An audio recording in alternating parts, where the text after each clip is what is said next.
I used to hate the Adventists. If they had evangelistic series, I would throw stones on the roof.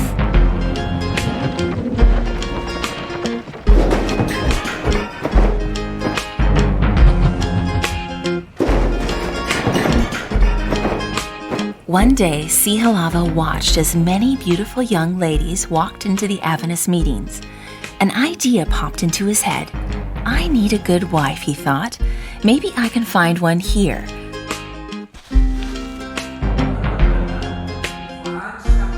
He entered the meeting and, sitting in the back, surveyed his options. One girl stood out to him, and after the meeting, he introduced himself. I didn't tell her about my bad past, and I started praying to impress her. We were married soon after, but instead of marriage and a beautiful wife fixing my problems, things got worse.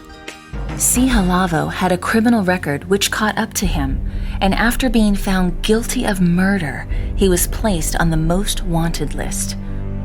Realizing his situation, C. Halavo fled to a remote forest.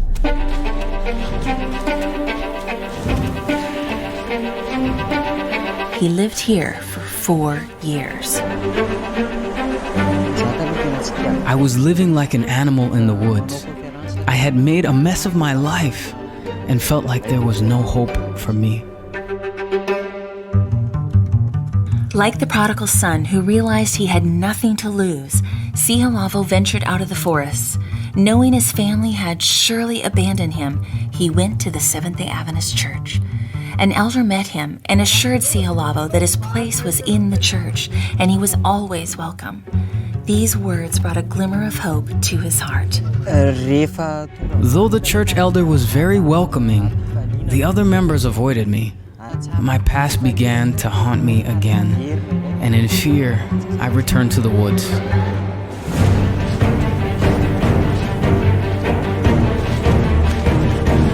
But this time, C. Halavo took something with him to the woods: a radio. This was his only connection to the outside world, and he listened eagerly to different programs.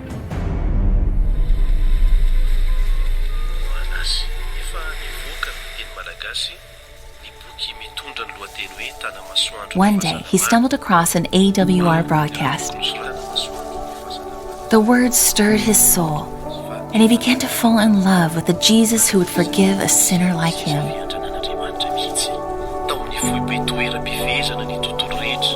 Excited about his new friend Jesus, C. Halavo began inviting other thieves and criminals in the area to come and hear the AWR programs too.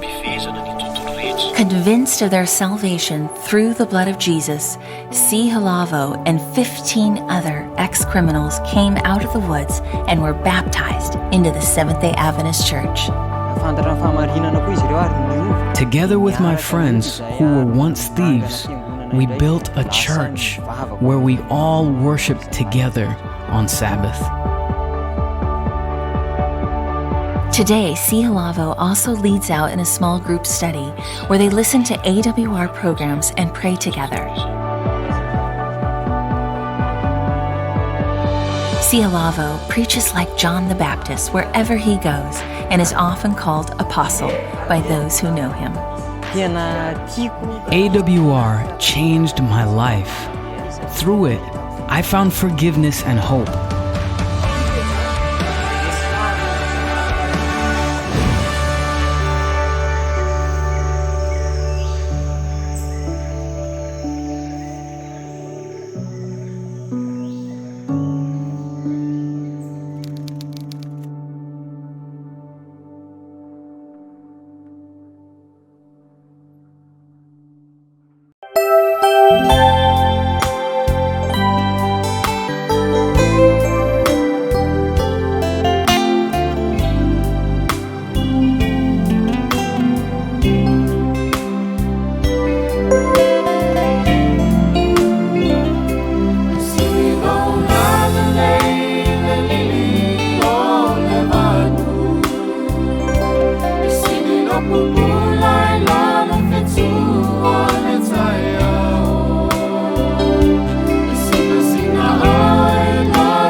toi fa talo fa fo ima talina mai oile pa anga ma sanyo tatu programa ne le sono fa moi ilona le sono lona lima le nei o tatu o mai fa aftai le tu malona no fa malona le o fa so po mai lu so ifua ia mai se fo iso mato wola ile nei fo i taimi ile so ifuanga o tatu ai e ui le tele o fa mai matulanga o lo fi ai ia le ngata so tatu o tunu sa mo fa pe fo ila langi ato ia fa aftai fa so polia mai tatu fa inga malanga nei mau mai vi iam fa aftai le tua talia mal fi na oi ile tatu fa so le nei o le sona lona lima ia fa ta lo fa tu ona le tua sunga ia Chris mana me se fo ile sunga sila fau ma lo fa aftai mo lo taimi la fa tatu talu tatu amatai fa aftai ta mai le ava no ma to mo ma to su e pela o fionga awa o sulu le yo ma to vai le mala malama le yo ma to wala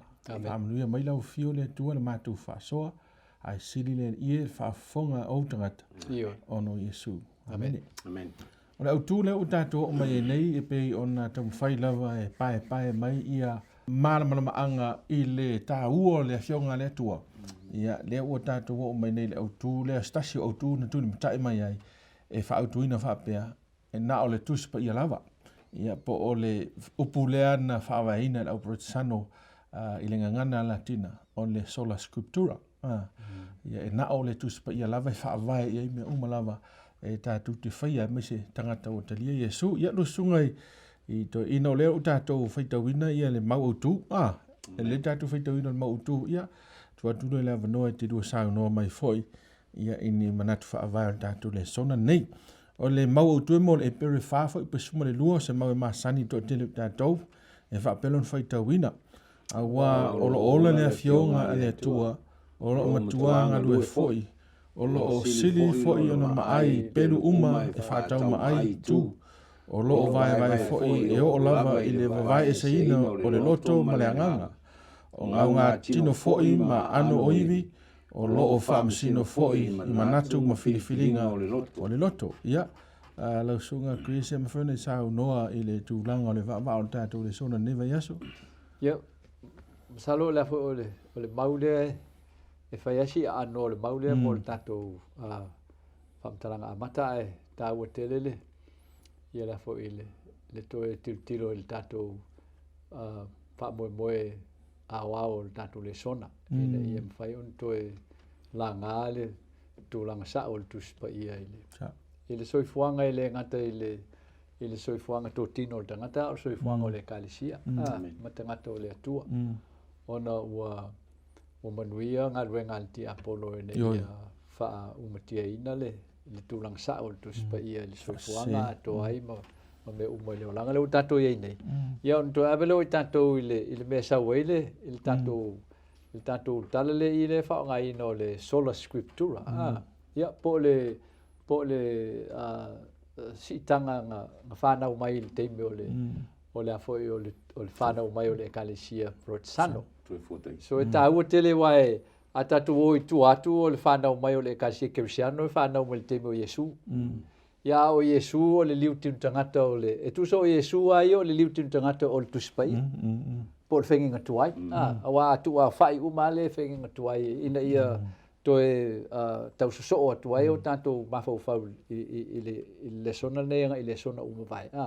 Patatom whai e a fo e fa vai mai a me ta u fa tau tu spa e ma fu anga lenta su el le autole so le e kasi ke jano fa na u mai le ile a fo ile fa vai ole fa tinoina po le liutin tangata ole atua e fa ali mai ele fa nginga tua ya tanto ia ona so e role mal fa na u mai ole a fo le kasi portsano no o mavaele to tu ma le fio e su le langi ia ai fa na mai fo ile e kalisia protsano ile fa tinoina le e kalisia ole ole a fionga le tu sai ma nga luenga le ngang pai ile asol pentecoso ma so e ta u tele ia il tal fa sol pito le ole soi fuanga ole e kalisia ma ofa fo ile ia le awala na fa nga ile tua e ana le soifuanga o tangata taito tasi awa tatu tal noi le amatango le kalisi Kerisiano lo tatu tal noi soifuanga o lauso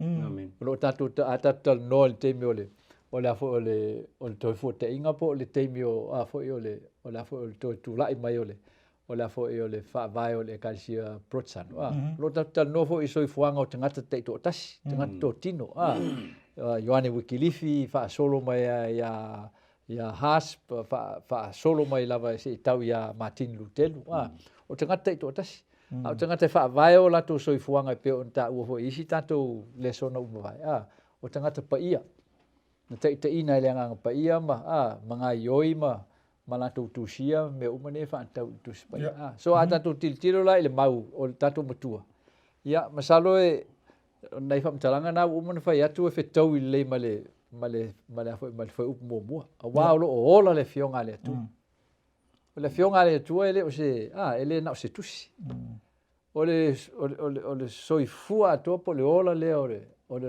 langi a tolo i tono a fionga le tu e pe fa mai Ioane lista ngata na fo na ile amatanga mai fa vai le kasi kepsian o le upulen ta o Ioane o le loko sai le amatanga sai le tu loko le tu fo loko sai te fo le ola o le ola fo o le malama le o tangata so e ola tele le fionga le tu le ta ua il tanto tilo la il fa vai la le o to la ngai le tu awa afo o le temi tonu ana ato foina ele tu sai mavalo anga mai ata ni eluma mai Ioane le moto patamo le fa tau nu ile temi ole afo tu lai mai to fo te inga le la fa vai e ta to so ta o te la ta to so onga o le vai nga le ona langa e lua ia e tu o ta to fa so pe a felta to le sona mua o le afo la langi o la fa fonga keusiano lua o le la langi o keusiano asfitu a wai o le tanto te fa so e lungo le fa vai la o le fa so longa mai nga la o le ngalu nga faile mo tanto le nga fangi ma tanto le fa so e tanto le sona nei o le to fa mautuina la vol o le fa vai na amateina le tua e tu sai male fa nga so longo te inga le tua mo tanto te mineu tanto te me le unga ile o ni ngalo ya tanto o le ngafana le tupunga mai tanto o le e kalisi ke siano fa vai Yesu e kali lotu protsano fa vai le to fote inga e la to u mai e ta o lotu protsano le u mata to le nei ia mata to la nei o le o to toe mai o e nei le maftanga ke siano sa ave ye le fe au fa pitol to fio mai le ana na le to nu fa to nu ngo valo anga ia le afe vas lau fafa ia to mai la vanga le o lo e ta to ne lo tau ave na pe ala la le fa nga ina o si tanga fa vai le wa o telo e ka si ke siano le ne pa fa pe le e ka si ke protsano uma e ka si protsano wala to le to tu mau ato to e lungole o si tanga le sola scriptura o tele awa wo ngalo le ia le amatanga o le soafa i tau le o le sola scriptura ua fa vai ale ngai o inga le ekalesia ia i lunga o le fa nga ina e tai o ekalesia le tuspa ia o le o to e pulea tele le tuspa ia le fa vai o nga ekalesia ia nei pamtanga ia e tala tuel tato fa so bo nei le sona te lo na uma nei lo fa pulanga me tato va le sona ia ai o te loe mana i fo tato mo tato wa fia yo to silfia ia saunoanga sunga to ina o le fa tau lava tu langa o le ilalo le fa malu le o lo tato to fai ina ia mana malamba pe fa fe no fa winga ina tu spa ia so o manat fa vai malamba ia pe sa no fo la sunga Chris ia le sunga to ina sil fa o le la ta o le tu langa le fa mai paulo le mo ko ni to fa po mo fo yo fo po ono me sa fo po ono fa mai awoni tato awoni sopo atu la tato fa mtalaina o le fionga le tuai i me le o tu sia no le fionga le tua ole pe ole au tu o tato le sona ni vai eso na tu spa ia lava ia po le fa punga le solo scripture ole mele le o tato lo ni mal mautino ole mafu anga le o tele ai e kalesia ese matalito nunga ese taluai ole mele ole afo wale ngata ina fai mai pau le fa punga le fa mana ia le au soi o fa tawina ia me ia maua ma ua ma apolo ona o tau ina ia o ina o tau ia maua ia le sili lo outou manatu i le mea ua tusia ina ne iai so outou e fefete le loto ona le tasi i le tasi ae faasiasia i le isi pe la ona saunole na usuga a o le mafuaaga le ua tupu nei ua tele tagata ua le gata i mei i tusia a ua alu atu i talatu ua faaopopo ia i malona malamalama faataʻitaʻiga lenei lau fai atua faaupuga le a paulo e lē taʻuami o tonuina se tasi i galuega o le tulafono ai tou te loa la le whaapunga lau whaua le whaia e tangata lau whaia whaapunga e le whaolaina se si le tūlafona ai le isa mea whaapena o tusi le tusi paia o le whaapunga le iai e le tauami o tōluina se tasi i ngā luenga o le tūlafono pai ngofia ia a ua nofa tangata mwhai mai e le whaolaina se tasi le tūlafono o le tūlafono whaapopo e mwhai mai o le tūlafono ngā tai whenga inga tuai e te le mua fo le tusi paia le winga na alfa mtalanga le apau ia ngata o tau manatu i mea ua tusi ai le o le whaapopo e o tau mafuanga na o le o tātou talanoina le vai aso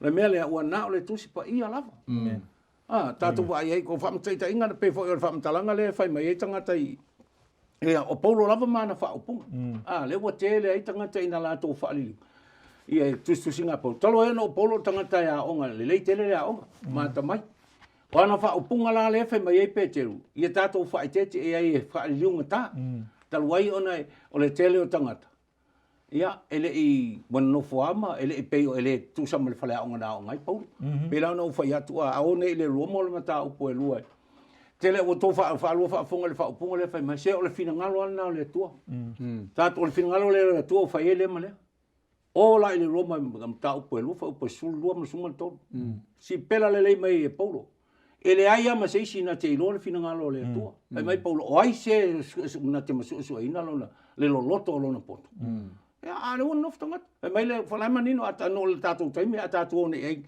i maule na loma e lufa upa sulu loma suma le tonu e ana wa aile ia whamsalanga e paulo pe whala ona uwhai atu le mele whai mai ele ta uami o tonu le fo ila a o isi tangutu whai mai ele ta uami tonu ni se sili tūla fono o le loma sfuma le tasi whai upa tolu sfuma le tolu mal tolu sfuma le wha whai mai e paulo o le tangata na ona mata le tūla fono ele ta uami o tonu ina ai a o le tangata e ana le tūlafono e ta uami o tonu ina ai ia pe o le winga na tau te lole ole aunga le na e le leile tuua o le tuspa ia e whai e tuspa ia le whai unga ma avea o le pule autu o tatua o onga wal mene i tatua o onga i ma o onga te leo o isi ka le sia fo i tu rol whaafonga mai o nisi o i ka le sia e fōringa mai e ia o onga e fōringa mai e whau whaataua nga i merefe mai tuspa ia ai le o le mea tonu na lefe mai tuspa ia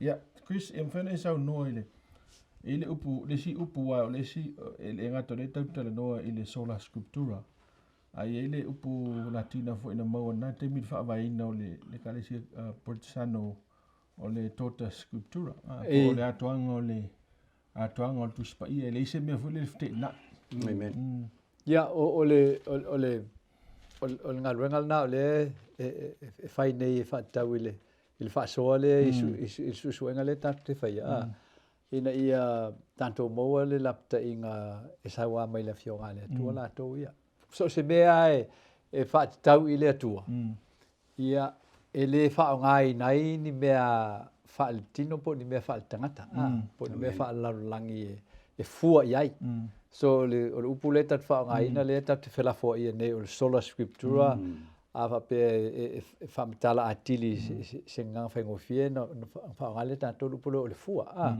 e fua iai ia mea uma e whaatau i le atua ona langa o le natura lea o le atua o le natura lava i o le atua e pe on whamai ia atatal no whala natura le atua tawana na sau mai le fionga le atua le whamtalanga e whai ai o whamtalanga lava la ia le tuspa ia e le aise tasi ua vai i le atua e le fo isi na te loa le fina ngalo le atua pe on ta ua fo ia tat whasoa so o le natura o le atua e le whalangolango i se tangata e le whaavaea ngai o inga le atua i le tangata po o le angeru po o se mea na fofoina so o le atua lava ia e whaavae i aile ia le fionga le tua o le tua fo ina te faali mai me te tau on tato i loa o me fo e faali mai le tua e fai patino ai le tua ma fai lava le tua mo fa mo ina ia faali mai o ia tato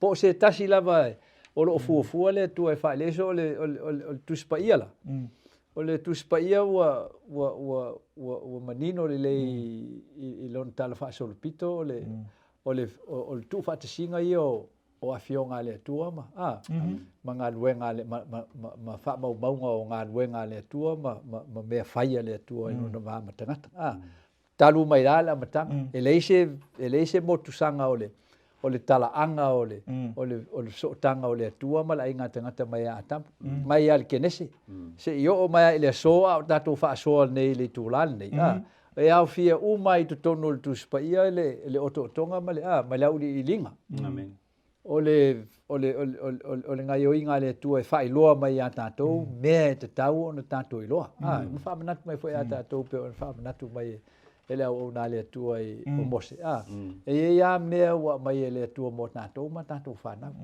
a e si mea e le loa e tatu o me ta o me lilo o me nana o le tua e fa te tau i ai e le o se tatu nga luenga foi le tatu tam fai e fa vesenga ma tau sa ili ia le fina ngalo le tua pe fa pe le i fa alia mai le tua na mea wa le sina fa vai o pa u o Lucifelo mai le langi o lona fia i loa mea ele te tau ia te ia nona i loa ai ua vea ma mafuanga na lai o na ia manatu ua le tonu le i le afo i le fuafuanga le tua mo le faali mai te so le o le tūlanga la le e tanoi tatou i o le tona scriptura o le tatou tau sisia il whaavaela po tūlafono ma le tapula whaavaela e fua e le atua mea uma e whaatau i mea wha le atua ma mea wha le anganga e fua e le atua so le fua la le atua leo mai a tatou wala na fionga o le atua fo ina na filifili e wha o ngala na fionga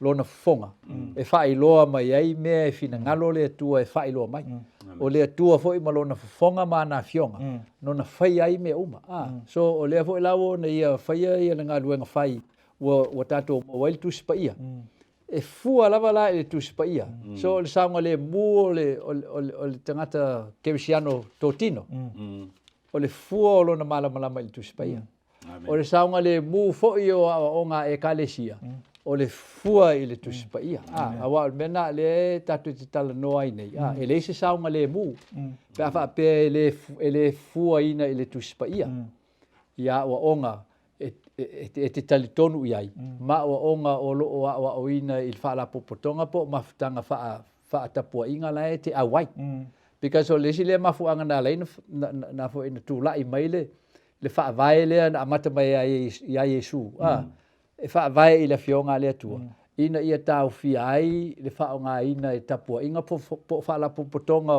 o tapua inga fa le tangata e la tu te fa nga ina i le fionga le tua le wala se so e tapuni el tu spa ia le avanola e po le bele na tupu mai ai amatanga le ai tupu mai o le so le fo wala matia il ta penga nga tangata mo le teme o le unga wa be ese mai le tangata Totino po le tangata lautele ia lona silafia mo lona iloa a ona le su ina le tu spa ia mo ia lava e la matia lona la matia lona fa vai fa le nganga e fai foi la ona mau wai lona fa o le tanga ona lang o la tau sisi ya o onga e fai mai e se lotu po se ekalesia po se fai fe au po se fai a onga ia po se trata no fo ainga po lon tama po lon tina po ai fai e se a onga ele fa vai al tu spaia o lewa mai ele tu le fu ai e te loa la po sau po se le mela te tel tonu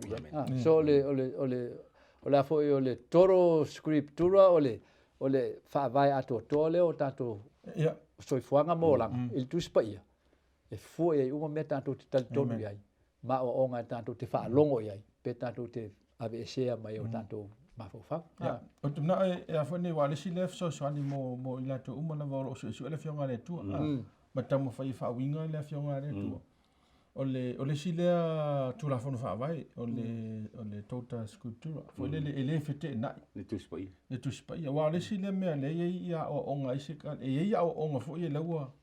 Pe o onga mautu po o onga whaawai iseka le sia. E na le tasi ale mau. Tasi ale mau tuspai ia. Le nofu na. Ia pela le whaate ita inga lea. O le whale pui o nganga. E tasi ale mau e tono tuspai ia. Au o whaawai ita tonunga anisi e ka le sia. Ai o le mea taun tātou wa ai ma tula fono fo ile fa protisano le sa fa vai e te tau ona mali lie mei ia o nga fa pena i le fenga tuai ma le ma se mea fa pena le fenga fo a fa ele o yese mea fa pena le fenga tuai o no winga ele ise atonga la e to inga o so e te tau ona fa protania fo le reconcile e o nga mai i na o nga i ia pe prove mai i le onga le sa emotion me i le fenga fo ia mal maule al mele tup e si mele mau tasi on fa vai ele tanto nunga tangata a ta ulva ai i la onga tele tu spai pe tala fe ngai la e ia wa mi sa me fo fa pena me ele i ole si ole mele ole le nganga tangata pe out ia tu tele mau ai se mele ile tu spa ia la e to inga onga a oti tangata e alu le nganga i fea e pe o pese fo le fa sa mole tato malam a oti alu le nganga no for protection ele sa onga tu spa ia le pese isa mo ai pa ngai tato ai tato nunga na o sia kalesi ai o ma fu mai ono le si mai o mau ta itasi da fionga le tua ia ai le o agree a to ai tu spa ia so ia boni e ta o tele la le va nga le tota scriptura ia motinoa o lai fa maonia nisi tu stala tu spa ia sa onga lea. Amen. Ya me sa onga feeling ia na sunga sit fa la tato me ia tu le sit tato be so lea ole manino ole manino le fionga le tu. Ya si so no ia lo sunga fa mo. Ole manino ia le fionga le tu a tato ba ia il mele fa punga le na tu spa ia la. Ya sa no ai tau tu lo ina ia fengu fie ina manino.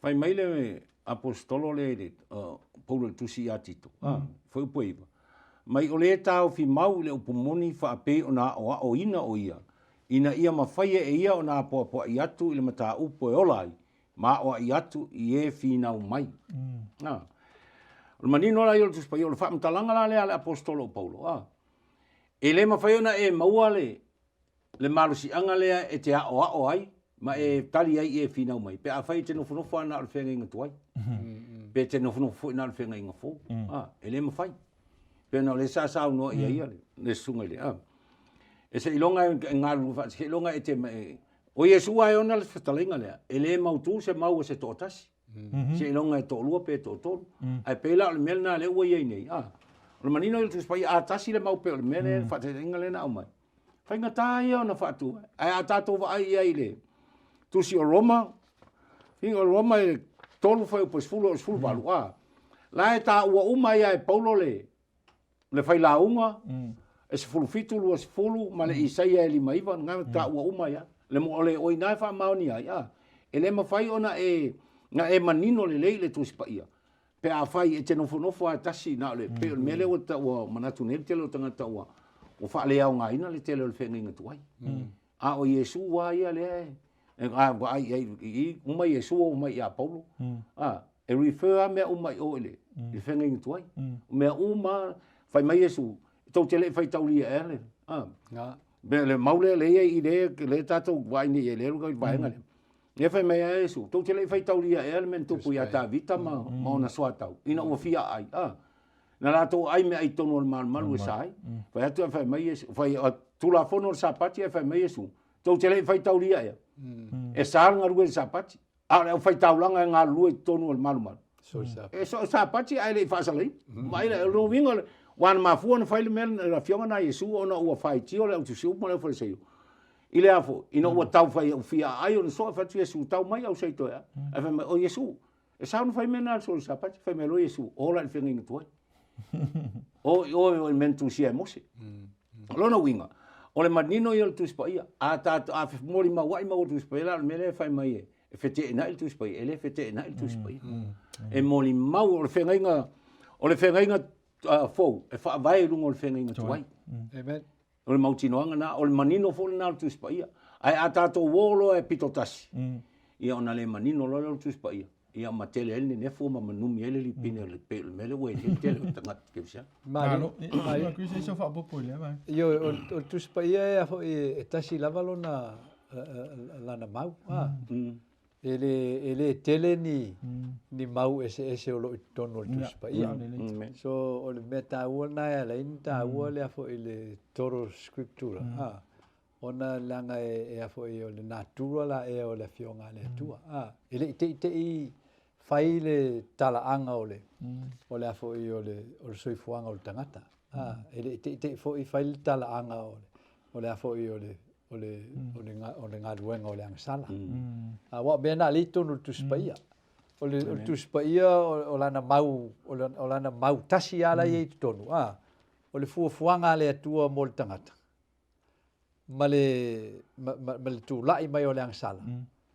Ma le whaavaina o le ngaluenga o le whaolutanga. Ma le whai unga o le whamsinonga le tua ne whauntia na angsala. Ai toi fōi ia le langi ma le laro langi i le mālo e tasi. So e le eini tala se tolu po se wha o te tono tu spa ia. Tasi al tala tu spa ia. So ai whamatalala tu spa ia i ni nai vaenga i se tuli manu po se pausisi wha na upu fo le e wha pito tasi. Ai tapunia e sea lisi tu o tu spa ia.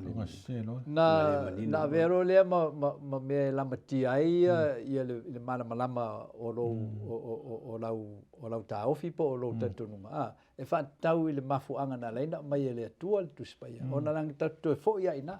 O le tua e ana le tu spa ia.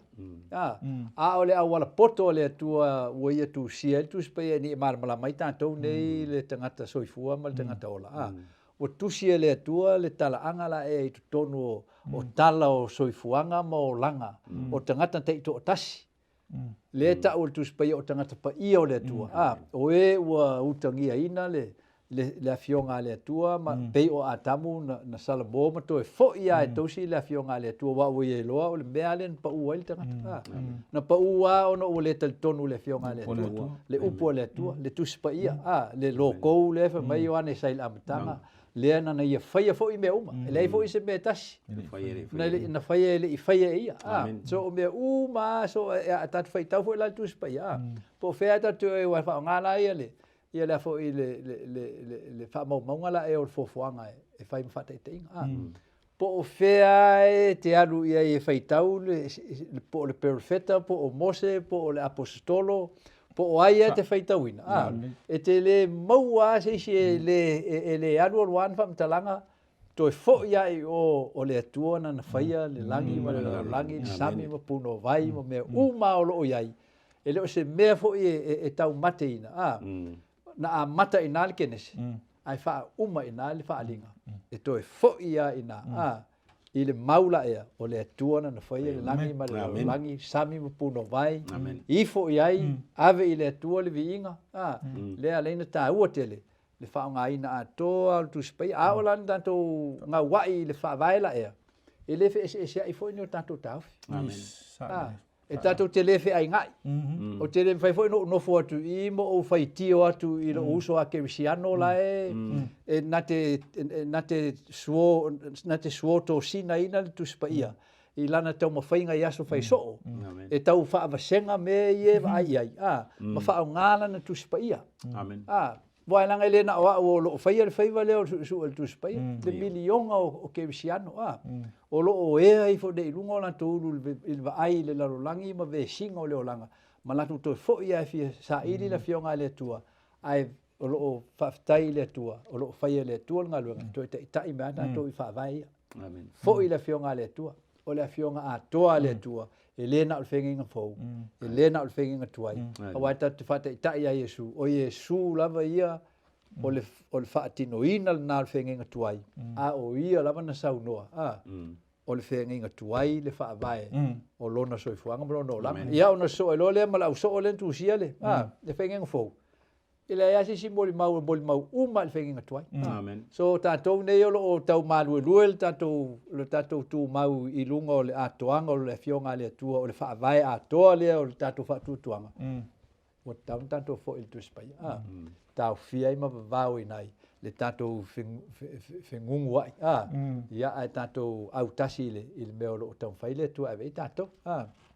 Ia, o le telo tangata e tau mawhai fo i lea e whaonga i e tustusinga i tangata. Amen. O te loe le sa whaina pe a whapeo lefte foule e tau whai a mese a tau whai marama lama i ni tau whainga tau le whionga le atua. Ia, e tau tu wha moe mei o commentaries o tustusinga isi professor po o tangata po mua au o le tala lei. Ai tu ua ni loto me e fa matala e tu spa ia Amen. E manino ale fionga le tu pe tatu tau pulena ma tu mo. E manino ale fionga le tua. Pe tatu fa tanga ina le fionga le tua e fa matala ia la. Ala le winga le fa matala fa matala e tu spa ia la. Amen. Ole tasi le mafuanga le wutu puntemi ni. Na wala ina tele le fenumia il tu spa ia. Ona ua tele o onga. Wa tele tangata i wata o sikola tu spaia. O le fesili la. E sili le malamala mo le sikola na, pe sili le malamala mo tu stalo tu spaia, tu sili tu spaia. Na e sit. Mena taun tali e tangata. A wa a whaila te whaalango il wha malamanga sikola la. I o le mela na le tupu wala in tupu le whaalango tu spaia. Al tu spaia i. Le iei le maule, o le iei maule. Ne whamtalanga le il tusi o luka lus fulfa. Le wali fo ie so fo ie to luana o mai e mau e o Jerusalem al tai au le o tu mai Yesu. Na tala no ale wali ia ma tau pe mo i ene mea. Fa mata e mo i tala no wa to tu mai Yesu. Si la fia lo Yesu le lona na fio ie Yesu mo fa ie Yesu. O to o tangata lo to ma a mal fa mal o to lo to. O to le ma o to tele i lo e fa mtala lo Yesu tu singa o ma mose. Te ilo le uli, fai mai lo le uli, oi sole, e sa orari, e le imu e o taloto. No winga lo whamtalanga. Pe o le mena le o tupu nei le lo langi, taimi nei marisoi whanga taimi nei, whare taina i tonu e kalesia. E kalesia le a o mal kalesia fitu a ele sa o mal whailonga, mai lea onga. O whaingtana whaonga hoi. Wala i titi ala ava no e whaonga i tangata o lea so e su el tuspa ia, ina ia whaamatala el tuspa ia. A le tasi le au pengalti a polo la u le fai tau tu spa ia mala mata o le fa o ngani o le ata mai o tangata wa o ia onga wo fa matalai o le tu si male tu si o fa matalai tu spa ia au to wa vai nei tono seminari o le ia mal tele o onga wa ese al professor le tu si eli mose e fa pitoa ai ese professor na te so ina fa pitoa tu si fa le o fa ia ngeria a fa fonga la imta to fa longo ia fa mtalanga tangata e te fa longo atu pa wal me te e wanga ina ele te tonu el tu spa e lo ule tangata ya ai o le tu spa ia ta to wol tu spa pe no fa ia tu fa mtalanga le Yesu o tu si u mala te le taimo Yesu e rife u ma Yesu e o ai le tala ia yona ia ta to va e pe se tala e fōringa o te whai meistanga o le tala fatu. Ai wha mai Yesu, wha pēia no tolu pō ione, wha pē nā tonu ale tolu, o le atale nā o Yesu, o le o ione na whore e tolu au ia, o le atale nā o le mali o Yesu. O ia noa, wha mai Yesu, wha pēia o na pōnoa, wha nei pē nā o na pō le o le iunga, o le whesilo whele i unga le tau tale Yesu. Aso le iunga tau tale Yesu, a le o tātou soifua maula, le o tātou iei tonu. E an tātou role, e whai ngō fia ia le tuspa ia. A tātou whaalangolango mo ia le au whaafonga male. Au mai mua. A tātou whaalangolango mo ia i le atua mato angantanga te talo. E au mai ia le angangpa ia o le atua le whaamtalanga le tuspa ia. I le tuspa ia. E au noa man tustusinga anisio profesa ma. Sa le lei lawa la tuspa. Ta ua te le so noa nga whina to ina nefe mai. O te le whaalongolongo o professor te whina ina le tonu. E me tua wha sa awa ane whamtalanga wa e nis na o ya onga tuspa ia. Ai wane la tu sa idinga mo le tonu tuspa ia. O le itua inga mele na e o ia i lo tatu whaalangolango i le poto le tangata e whamtala tuspa ia. Amen. ai le whaatanga tu sipa ia e whaamatala tu sipa ia. Au i lan tangata fu i lea o in professor whapena. I o taunu whaisa whaiunga. Whaisa whaiunga kipi. Whalang ba moi moi e o e le tua wai ele guarantee lo walu le langi mo so degree. E guarantee lo walu le langi pa manino ma e mala malama i le fionga le tua i mele fe mele fionga le tua. Ya sunga Chris. Ya o le sina vango o bainga le ta o to o le manino mal mala malama tu spa ia. E mafai el tamititi le titi ona. Ona faitau mala malama tu spa ia. So ele tau fatali tato i le fo i le poto mai le larolangi wa o mena le ta le fasino e ta talanga pa ta tal no i skola o le awala le larolangi na fafau el ti apolo ni a ese mai il tangata to tino lo na favor su la fionga le tua mo na fatu tua mata tonu o le tua le na fetalai mai le wona mai la na fionga ta ia le na muli ai uma ia le au fatu tua ma la upa ia o tuspa ia sa tusia mengal tuspa ia o le o yo no pone ia wa fatali da to wal mele sa tu fo el temor pongsa the dark ages wa ese el pulenga fa católico roma le ia le tuspa ia mai le mai tangata lautele ia o le unga o le nanga yo inga na matua pongi safa solo ato le soifuanga mai le olanga sai ai i tulanga uma ia ai o le tuspa ia mala ngofie so afa pe wa le si na vaenga le tal no ia ele ngata ina fo ina fa se ina o lo fa longo i tangata fo ia o lai fa pitoa la to o langa e tau su e tau fa matala tu spaia o le se o nga isi me ia o lo fa longo ma nei lo fa longo ma fa longo ma ngai nga fe ro ile ma si tanga la na fa longo ai a wa le su tu spaia wa le vai nga le tate le la matia ta to le ta lenka tal no ia wa oi ta to ala i ekalisia pe o le ekalisia fit su uma le sona tanto il sapati o no pone e to tele atu e le su nei lo e su o vanga foi la su e tele i faia on o vanga le su e tele il vasenga o la il sapati ia no mai le an fai le o fa so foi la fa mo il fa longo il faia on ia ai ni me foi o longo mali il fa longo ia no fai le o meu ta o fi fa ali ai le o ese ele a no le ia le foi le fa so ina ia tupu ai lo la fa le nganga so le vai venga na le na fai tat fa so ia lapta inga itato o le tato foi tato tasil tu spaia e sa unia le tu la wala malama le tu spaia e le faingata e fa matala le tu spaia ai ni me te fsidingia i lo yo ta o fi mo tel tununga su el tu spaia mo ai ta diole o la fo o la usai di linga ia awa o le vainga na le fa singo el tatu vainga fai una mo tu o isi tu singa awa e la ve ai male vainga le ya tatu le e kasi fitu le e a fo fa tau le ngang le tatu le ngang o valanga po tu singa a Elena Waita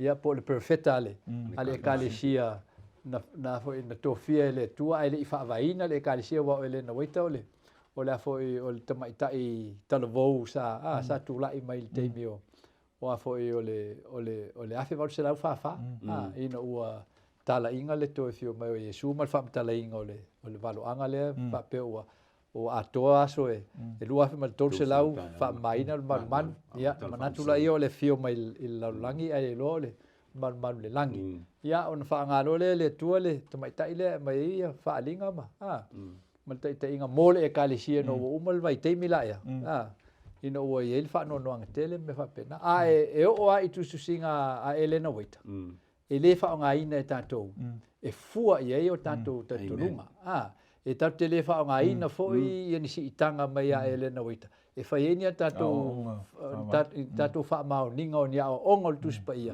matangata la tele awai langa ele i fa mo ina fa penal fa nga ino tu singa alta mai tai perfetta ai e lona bainga patino la na lai on tu lai mai le foi tanto te loa na fa nga te tau ia a o tu singa ia ma isi uma tu singa e pe ia le sona le vaselo te o anga nu o tu manga nu o le ola masani o le poto masani o a foi o isi uma a wala o tatu tatunga ma tatu tau e fu tasi uma tu spai so po feale a wala ua nga mo la usa ili nga te malmala mai la fionga le tua e a mai uma il tu spaia fo ia le o tatou li sei valu ho per usful o le fu paula a le tau tala e tu sa male tu la fono mal mau ia ona e ia se malmala ia te la to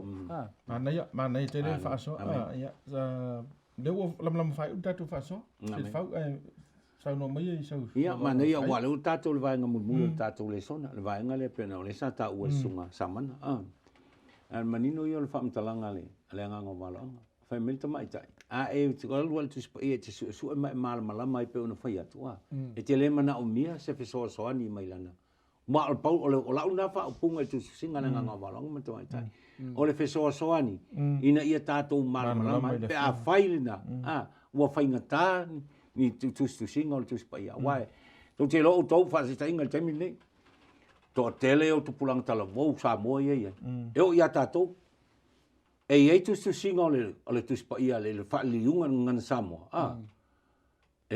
te fiu tau fa va senga sa o nai mau tu ngana la na fa o nga ye to ina ai lo lai tu singa le nga valo angaile i fa pertania wal mena lu te le tu fa mai gugu o sile lo fa pertania fengo fi ai to wola fa ta to wola fa mtalanga te mai ta ile nga va ile ngana pertania nga valo ona fengo fi lo na mala mai to tele o tanga Samoa ulia pe ana fa tu fa ya ta to te lo ye upu ye to no le fa liunga e to in Samoa ele u fa ngana mala mai po le ala le fa ngana mala mai ele ma fa ina o fa pe o tele tal to no ye le anga o upu ye o te tali to no le anga pa ia o le tu na fa liu e to in Samoa amen le nga le tu amen me la na o te tali to no o le mafamtalanga na le nga wala anga famtalanga tama ita na o sina mo liti e fe so ani lo tatou tau fa o le fa no nga le nga wala anga e tatou to anga su el tu pa fa mo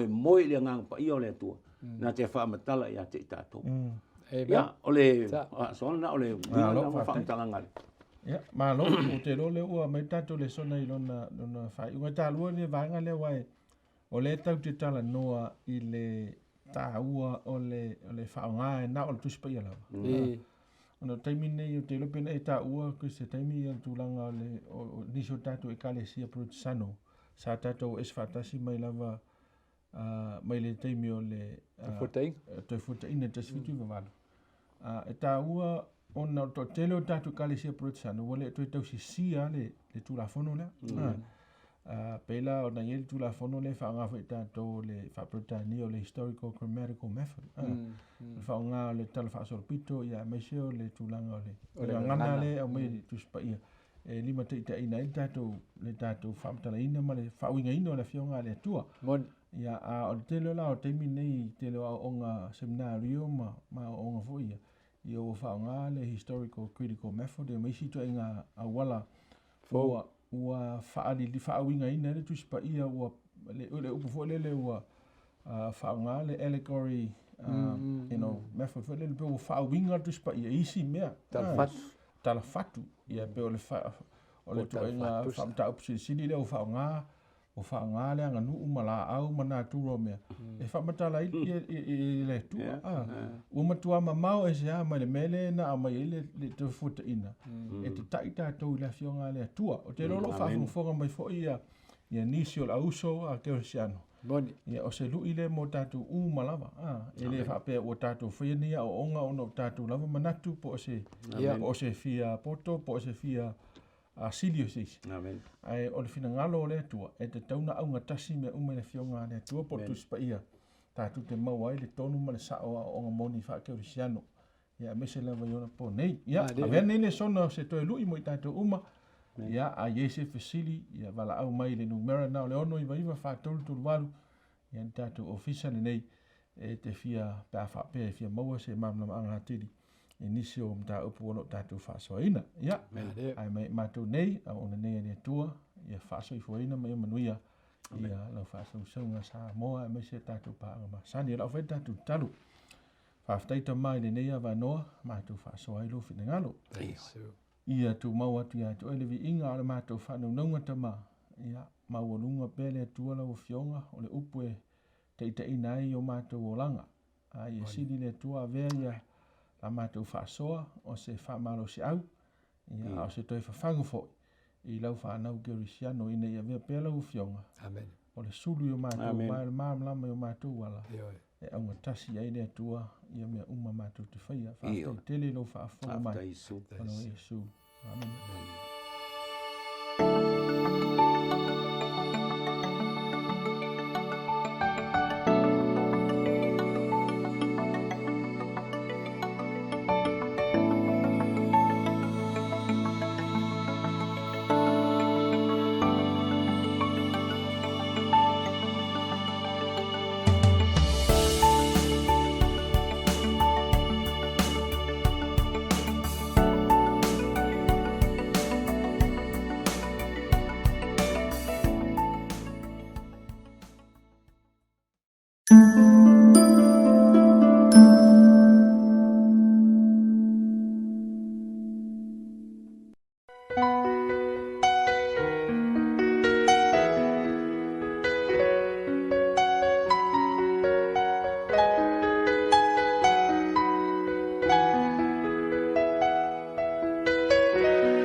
tuo maua le nei no matango fie tato te oma yai te tato whaalongo I lona whetalai mai. O le aso lawa le nei o le aso o whaia Iova tato te oli ma fia yai. Ai se a ia ua fo sa pati o le aso na vai se ina le tua mai yaso le vai yaso e pe ona ma sandi ai lo soifua ma lo wolanga lui. O te whawheo le atu ai, whapitua lava I lau mai mua tapo I mai nei tai au o le sa pati pa ia o le atua. O le sa pati lewa ia e manuia ma o le aso e wha manuia mai e le atua ia te oe mau. O le nefo I la sa pati o se aso whapitua o ta peneina le atua la e whafofonga I se whi au mai le na tuspa ia. E to matau I nai lau sa valinga ma lau fōlaunga le nei soi fuanga au e tapo e mai lo maota ma lo lao e nei tai au. A vea ia le mamalo ma le paia o le atua. A wae nunu watu ia whaatine o tau sala o paia ma o mamalo le male atu nu pele. A e tātou mai atasia I le paia ma le mamalo le atua sisili ese. Tātou te tapo ia tua ia te ia le tai au nei. Ia manuia tele lau tapo inga I le nei sa pati. O le Whailaunga whapito le tai o nei o le sunga le whawhengainga. Ia Pastor Pau Fatu Tuavela. O le sunga le whawhengainga le Kalsia Spiritual Teo Fio Mai. Mai le lalwhanga inu uli, mai le lalwhanga i Mesepa. E le tununga o uma o na whaurulu matafu lawa le atua lono finangalo i lana uauna. O le asa saa mai ei manuia o le atua. Mai lana tuspa ia lana fionga. Ia whamnia tele le atua le tāpenanga le tai au nei. Ma ia anga le leile atua e lau whafonga le wopele le nei sa pati. O vi inga o le atua le tare nei sau ninga o le nei tai au. O le a peseina lau koe pese whapitoa lava. Ia mō le sau ninga o le launga le nei sa pati. Manu te reina lau tapua inga le tai au nei.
whai le tātou talo.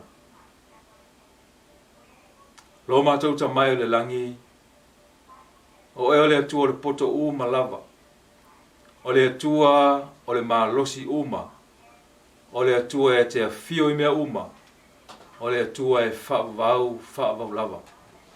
O mātou o mai o luma le tai o nei, se o mātou o ina manongi o lau tusipa ia, malau fina ngalo le atua mo i mātou. Pe tai ao na o mātou i vi atu pea ma whawheteia o le atua i lo wanga lei, malau a ao whaloloa o mātou o mai e le nei mau.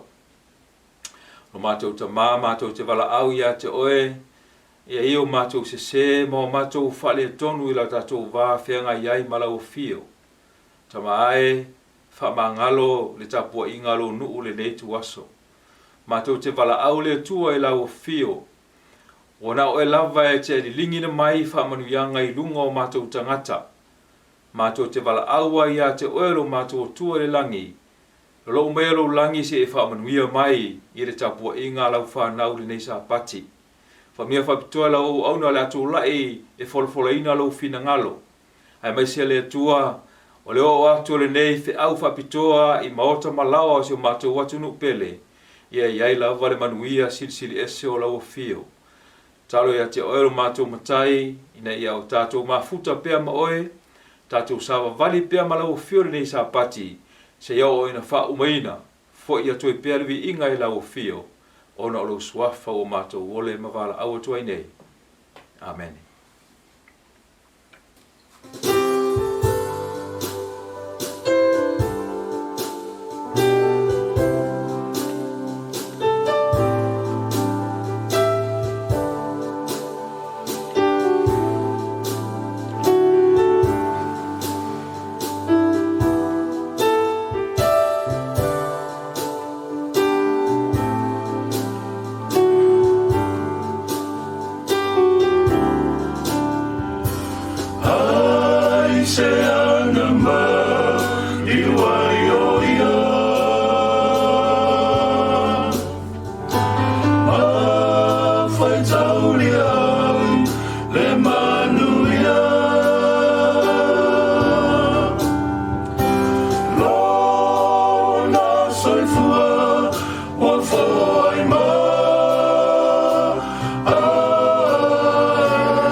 taimi nei whapitoa mo taulanga ma tātou sifuruai.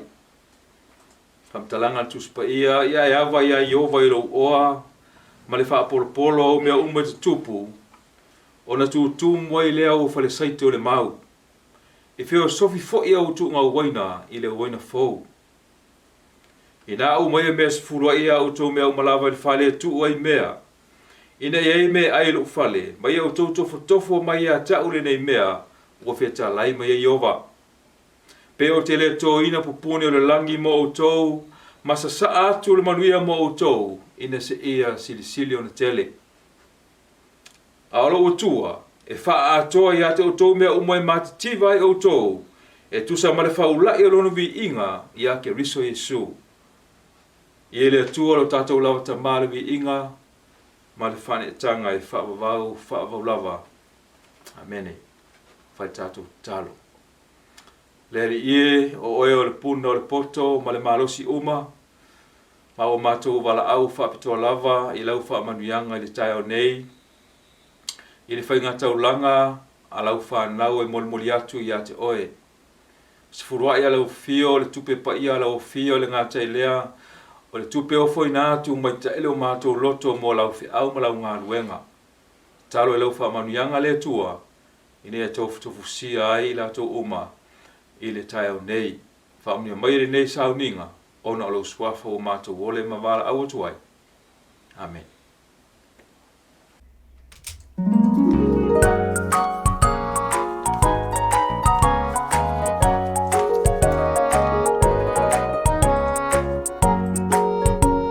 Talo fatamaiti, o le autua o le tātou tala, pala amo ma le asini tau tala. O le matua e mawele Ioanes fulfa alo na whaupelua sful malton, a whai alo whamaise e tasi a tau, e tau sia e ia la uupu. O le whiau mul nei sa pati e whaapea, tātou te au auna e le atua, pe a whai tātou te muli muli ana whaatonunga. Whatever ai se taifau o whai ana whaalinga, e iei taifau e taavale ma nofo ilunga. A o le tātou tala, na whaalongo le tangata o tau tala le asini, se i whaatali po le halala mena tupu. Wala talata lava le malanga Israelu le nuu na folofolaina mo i lato. Faa lave nuu tua oi ma avea mafuanga na taua Israelu ma i lato. Ai sa au le atua ma Israelu masala lau atua i tala o ia manu malo isi nuu. O paa lako la le tupo mo api. Na iloa, ele aiso na malo si e fetaui ma Israelu. Na mana tua le tangata o pala amo. Fai mai tala. O mea umai faa manuia e pala amo e manuia. A mea umana te whaamalaia e maalaia. A maua mai la pala amo e whaamalaia Israelu. A tone manu malolo malo. O nai awi nātu leo ni awe whi awe au mai pala amo. Sa latu o watu ni auro. Au ha o tupe e nao na po. E tali tonu pala amo ele atua. Wasa avea fo o ia ma perfeta i se taimi watua nai. Hawa le tuanga lue mo lea li ile taimi lea. Pei taina o atu savali na fesili pala amo ele atua. Mo se tali. Aina tali mai le atua. Auwane e alu. Auwane e whaamalaina Israelu. O lo unuu wa o whaamanuia i ai. Ua toe foi ave fi au. Aina toe o mai foi. Mani auro se tele. Na i lole le lava e pala amo. Ele finangalo le atua e alu. Ona ia whaapea atu lea.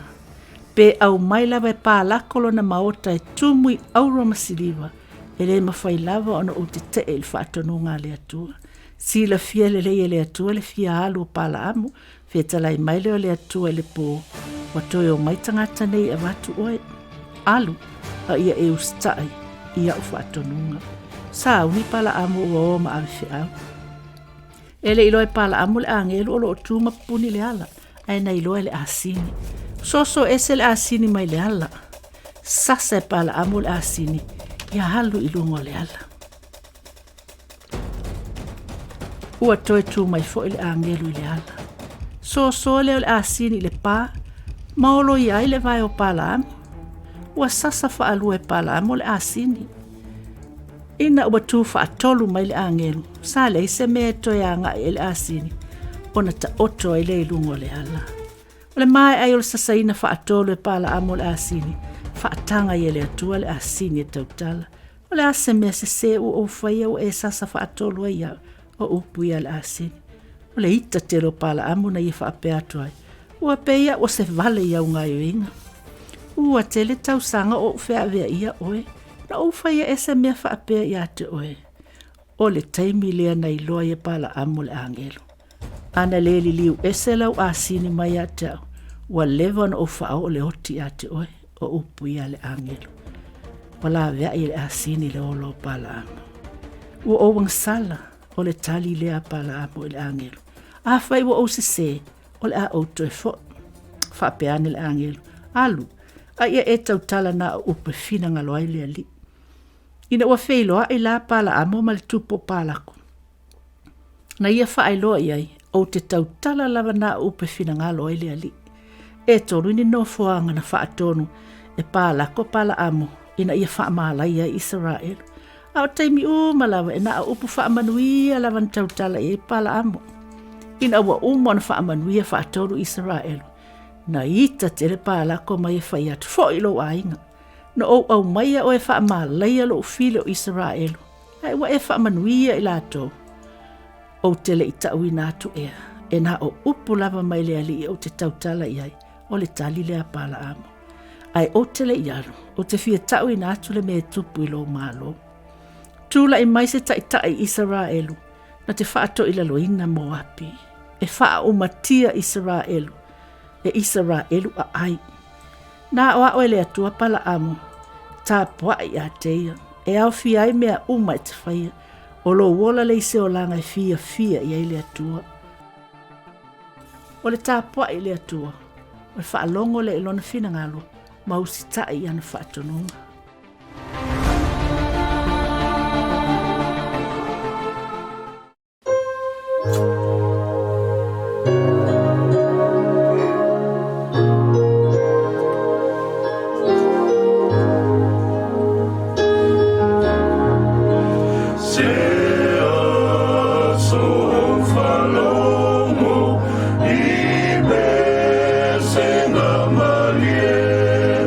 Ebe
O te whaatalofa atu le mamalu o le ainga pele o le atua i le nei tai au.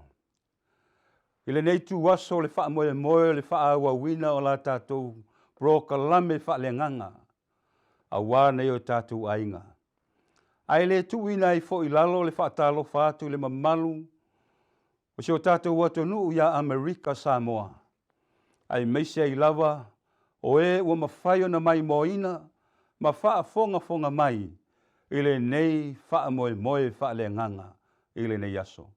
O le mea lea, au mai ia lo tau finangalo i tātou te o wha atasi luma o le atua, ina ia tō mai manuia, ai se i wha manuia mai e ala lana fionga pa ia. Se o tātou te talo. Le atua lo mātou ta mā lo soifua le langi. O e lava o le atua o le alofa fua ma le alofa muti vale. Whaafitai le nei awa noa, wa mātou o atu ai whaatasi mau a inga umalava. Mātou te whaia le nei tāpua inga i lumolo no whaalii. Mātou te whaalulongo, ao e whetalai mai, ao loo mātou moli mawina, lau whaasoa pa ia i le nei aso. Whaamanuia mai le atua, ai meise le whaafonga mai, o a inga umalava, i le nei aso, e ala ia ke riso Yesu lo mātou ali wa mātou wala au atu ai. Amen. O le a maua, se whaasoa i le nei tai au le tusi o Filipi. O le tusi sātu sia mai, i to tono o le whale pui, i teimi au whaingatā ma pōpua ngā o lana au auna. I le ti ae ono se fulu ma le lua, sa tusi ai malea ngango le apostolo le nei tusi, ona o se avenga o lo ia te ia. Ao se wha manu yanga fo e te tau na wha asoa atu iona ainga i Filipi, male e kalesia, ona o le fina ngalo le atua. Fai mai le wha matalanga, o mo onga masa fia finga o le apostolo Paulo, ina ia moli atu le nei tusi, e wha la e au, e wha malosi, mauna ia ona tangata i le tū wha le nganga, ina ia soifua maola wha lango i lo lātou atua. O le tusi o Filipi, e whāwaenga o lo vai nai. Ao lona tau wha inga atoa, e wha upuina wha penei, oli i le li. O ke riso lo tātou malosi, o le au tū lea i le mata upe wha o le tusi o Filipi. Ao lona mau au tū o lo au maia le le whai upe sfulu ma le tolu e wha pea. O te ma whaia mea umalava, i le wha ma losi mai o ke riso ia teau. O le ale winga o le whai tau. O le wha lango manga le nā. O le wha moe mauti noa le nā o le apostolo. E mo moli atu e wha ma losi o na tangata ma le e kale sia. E le aia se isi ma losi. E taula iai le wha moe o le tangata kei usiano. Wa na o ke riso lava lo tātou ma losi. Oli le wha moe. O le tau whainga au tū lea o loo manatu ai la apostolo. E pua ina mai ai vaenga te tele lava e wha pe o na manatu e vai ina ele tātou whi au. Ma le wha asoa ele nei tu aso. Oli i le li. Pe o na whai mai le wha matalanga o le au tū me tau pe wha o leo loo wha mawhaina i le nei aso. O ke riso lo tātou malosi. E le mawhai na tātou maua le malosi le nāla au pe le. Pe au noa i tātou. Oli le li. A wā oli le li. E tu tupu mai ai le nganga o le wha malosi. Ma le nganga e tau lai atu i le atua e ala ia ke riso Yesu. O le na toina mai wha manuianga. I ona tangata. Ina ia oli i le li. Fai mai le wha matalanga le tusi o ne e mia lona matau pe valu le whai pe se fulu. A wao le fia ia Iova o lo tātou malosi lea. So le e tā ua tele lo tātou oli ma lo tātou fia i le atua. Aisea e mau ai lo tātou malosi. O le suafo Iova o le olo malosi lea. e sola atu iai lea me o tonu, ona sao ai lea o ia, fata o te sifulu ma le valu ale whaupa sifulu, e tā ua tele le au pele, lea tua o Jehova, e mau ai lo tātou malosi, a wae tātou te malu ai ma tātou sao ai. Whai mai le moli mau le whai salamo, e wha sifulu ma le ono alano whaupa mua mua, e o le whaupa e tolu, wha fonga mai, o lea tua, o lo tātou malu ia ma lo tātou malosi, e whai o ia ma whe soso ani, sili sili puapua ngā. E ese le tā ua o le wha soa le langi le au pele, e au mai ai, le malosi e wha tupula ia i pea lo tātou oli oli ia ke wiso, ina ia awane i ta whea, awane i mou atu, ma ia awane i to i lalo popo lo tātou wha moe moe, e ala i lo tātou oli oli i ia ke wiso. I le mata upu lava ia e wha, o lo wha utu wina o ke riso lo tātou malosi, ma fuanga lea len whai mai la apostolo, au te mawhaia mea uma i le wha malosi mai o ke riso. Ai whani vaenga o te manate vai nai, la tātou wha soa i le nei tu aso, mua mua, ia oli oli le li, aua le au noa. Lua, ia i lolo o tauanga malua e tangata umalava, tolu, awa nei popole o tau se mea tasi, wha o le whai unga lea, o le manuia foi, mai lea tua. O ia vaenga umalava e wha, e tau lai ma wha vae mai le au tu a toa le tusi o Filipi, oli oli i le li. Mua mua, oli oli le li. Ole oli oli le li. Olo au mai ai le ngana e leni e tā ua wha pea, o le kairo, o lona winga, to rejoice, be glad. O lona winga e au mai ai tātou se wha malo singa, ia oli oli. Ma ia fia fia. Ile amatanga o le mata upe e tolu alona whai upu mua mua. O lo o mamoli mai ai nale a nganga atoa le apostolo, a o le fina ngalo le atua. E wha pea, ai whai o le mata upe wha, o lona whai upe wha, o lo tā ua i whai tau nei, o lo wha ma mawhai le mata upu atoa. Wha fonga o te whai tauina. O usoi, o mea nei ua te toi, i au tau oli oli le li. Filipi lon mata upe tolu whai upu mua mua. Ai whahi u le mata upe wha le tusi lava leo Filipi. Male whai upe wha. O lo wha ola ola mai pea lea nganga lea. O lea tuaiale lana au no Paulo le apostolo. I au tau oli oli le li. Aua lea unoa. Au te toe whai atu. Ia o tau oli oli. O lono winga e tā ua tele oli oli lau pele. Sila sila le si o manga o lo tātou iai le nei wai tau. Wa tele a inga wa iai le whanonoa. Tele a inga wa le mautonu.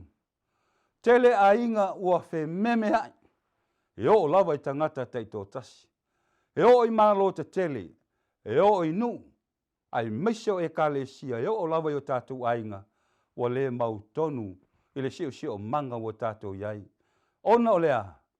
Ona o le wha maioti. Ai le ngata o le wha maioti. A o le tele o wha whita auli. O lo lofi mai. Ma vea o se. Au wala e whememe. Ai mātua tu vale o tātou ainga. Ona o mea tu tupu i le o langa le nei. Peta iane. O le whe au. O le oli le li. E tā ua le mo tātou tangata. O lona winga o le whaitau oli le li. Peia o le teimi na o ai mā koi. La tau te fia mōli mawina le whetū mai sa sae lea. Ua susulu mai e ese lava lona susulu. Whai mai na taita ina le whetū. Peita iane na tau atu. I le mea o lo soifua ai.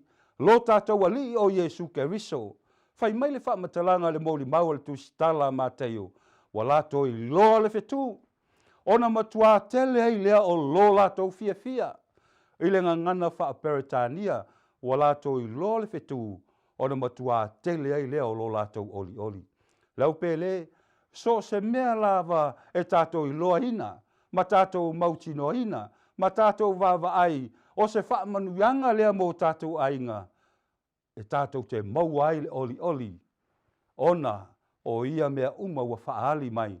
e tusa ma le valoanga le tusio Mika ma le tusio Isaia na valo I ai le soifua mai o lo tātou alii o Iesu Keriso. O le isi vaenga tāua o le ngangana e lene e whaamatala I nei le oli e au maia lea ise ngangana e whaailoa mai ai lea lofa tūnoa o le nganga whaafitai a toa ai ma le anga le lei le au pele e ese fo I le isi tū tāua o le wingo le upu oli le li. O le oli e iai le mea tau o le alofa ina, alofa ngia, alofa tūnoa. Pea na mōli mau le tusi o luka ma tau mua le whaupai tolu se fulu. Ua whai mai le angelu ia te ia, mari ai, aua e te fefe, a wā ua alofa ina mai oe le atua. O le alo na winga, o le temi, na tō mai ai whaamanu yanga le atua ia Maria, o le aia whaana wina, se tama, o lona ingoa o Emanuelu, ua ia te I tātou le atua, e whaatasi o ia, mai tātou umalawa. O le whaamunianga na, alofa ina, o le isi leo winga le oli. A wā ao le teime alofa ina, ai le tangata, e iai oe mo tātou ainga, ona tu tupu lea, o le fia ma le oli to tono tātou ainga.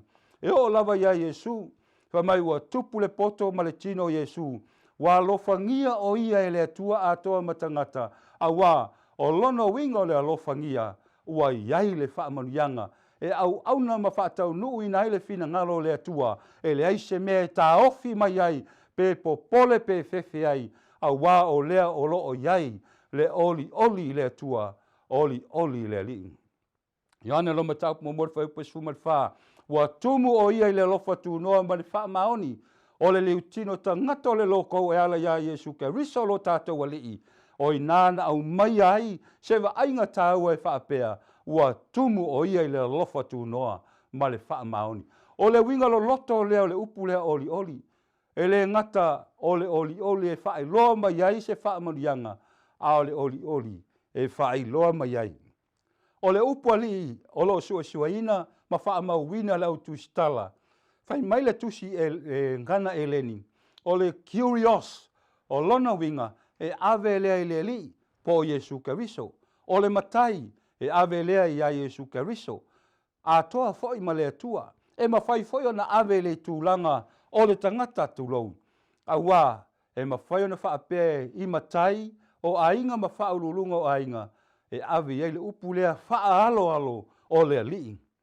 Pei ana mōli mauru tusi o mātau o mua whai upu lua se fulu, ua whaali mai a te ia le angelu le li le miti, o le whaali mai o le whiau o le atua I le ia Iosefa, e ale le angelu, whai mai o le angelu le li, e ave I le au auna le atua, mātau o whai upu fitu, aua e te tofo I le li I lau atua, sila iai lau pele, o le watu whaatasi mai ai le ngata o le li, a o le atua, o lona winga, wa sili atu lona mawalunga, ma lona mawae, ona e le ngata o le li, o le whaola, a o le atua, o le na whaia oe mau, o le na whaia le langi ma lau langi, o ia o loo tai, I o tātou ainga, ma le ato nuu atoa. Whai mai whaamatalanga mātai o le whawhai upe fitu, aua e te tofo I le li I lau atua, le watu whaatasi I, o le wheta lainga nā le li I le fili, e whape nā fo ia I tātou. Aisea, le anga o le li lo tātou atua, o ia, o lo ia whaia mea te tele mo tātou ainga. Mātou I ono whaupe lua sumal wha, e le aise na te mawhaia o nau, au na ia li e to lua, e ave lea I le tangata, o lona winga le upu curious, e le ngata e ave le li, ai ave fo I le atua, ai iei lona I tu esese. I le tusi or whenga inga tuai o lo wha matala I nai le li e ave le tangata, pea e seli atu ma le tolu se lau. Ao le tusi or whenga inga tuai o lo o iei le li e ave lea I le atua, le li I lo atua pe ave fo I le li, e ova atu ma le ono se lau, ono afe, valu se lau, lona whaitau au whai o le tauina o le li, lo atua po o le li. Le tiwa whai mai le kenese suma lima le whai upe lua, tali atu aper amo le li Iova, mai tau mai le au pele. O lona winga, o se mamalu, o se atua e sili atu nei lo le tangata. O ia o lena te foai mai e tusa malona lofa i o tātou ainga. Mata i o valua nun whai upe lua. Leli e fina ngalo iai, pe ma whai lava ona e wha ma mai ia te au. O le upe wha lolo ma le upo lo o iai le nau ta inga, o lo o iai se mana onga wha pitoa, o tā ua i le upu, leli a e fina ngalo iai. O le Ioanen mata upe luas fulu ale whai upe valu, o lo o iai le whai tau e wha te tau le tangata nei o toma wa o tau sila fia o le tala masani. Ina ua muai yasi mai Yesu le whalolo no nofo ai le au soo. Ona o le wheme ai ma le whewhewe ma le ato tu vale i ta ngata Roma i le teimi o le maliu o le li i whaola. Whai mai le wha matalanga nā siasia i Yesu. Na ia wha manuia ia i latou. I lona lua le ase singa Yesu. Taluai ona o toma na sau ai le i maua mai Yesu walu ese ma le whale. I le teimi mua.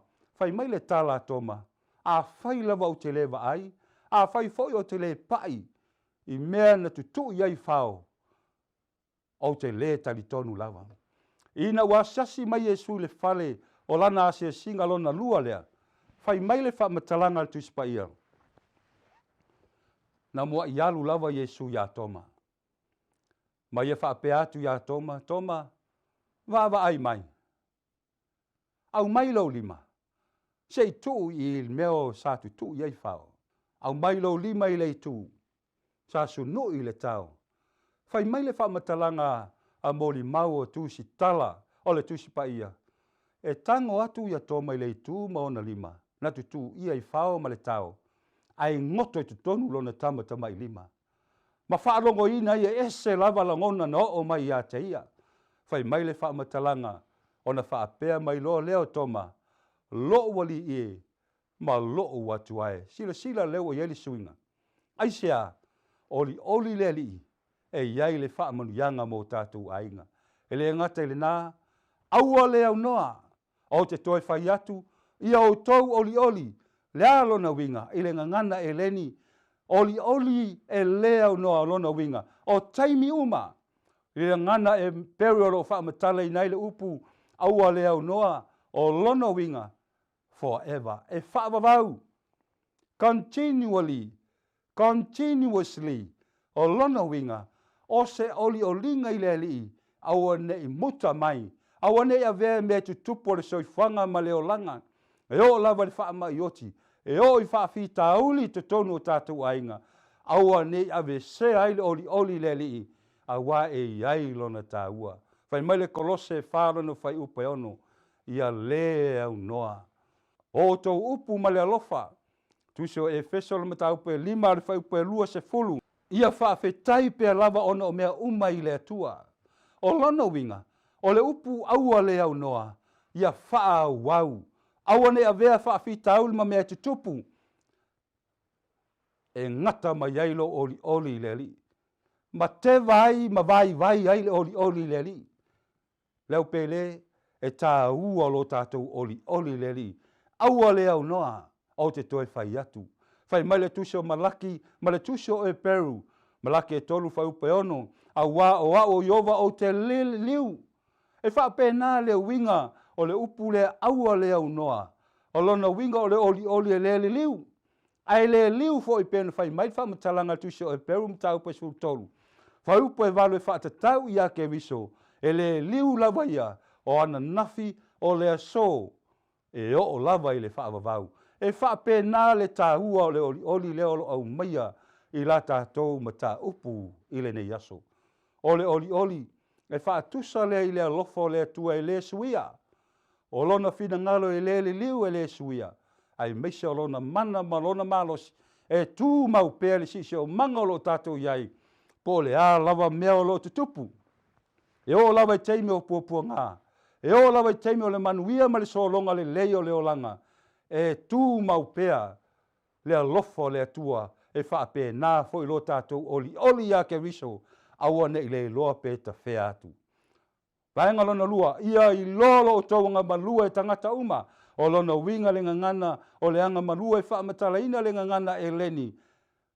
Ia toa. Aua nei whaatele tele vaveina. O le tangata e tāo fiofi. Pei o le ita. A e ita. Aua nei ngoto le lao e ita. A iai foi se mea tele fia ai. Ia whaatele tele ngese. O le winga le nā. O le anga malu. Ta ua le ngana peretania. O le moderation. O le yielding. O le na winga ia toa. Ma ia wha maua lalo lo loto.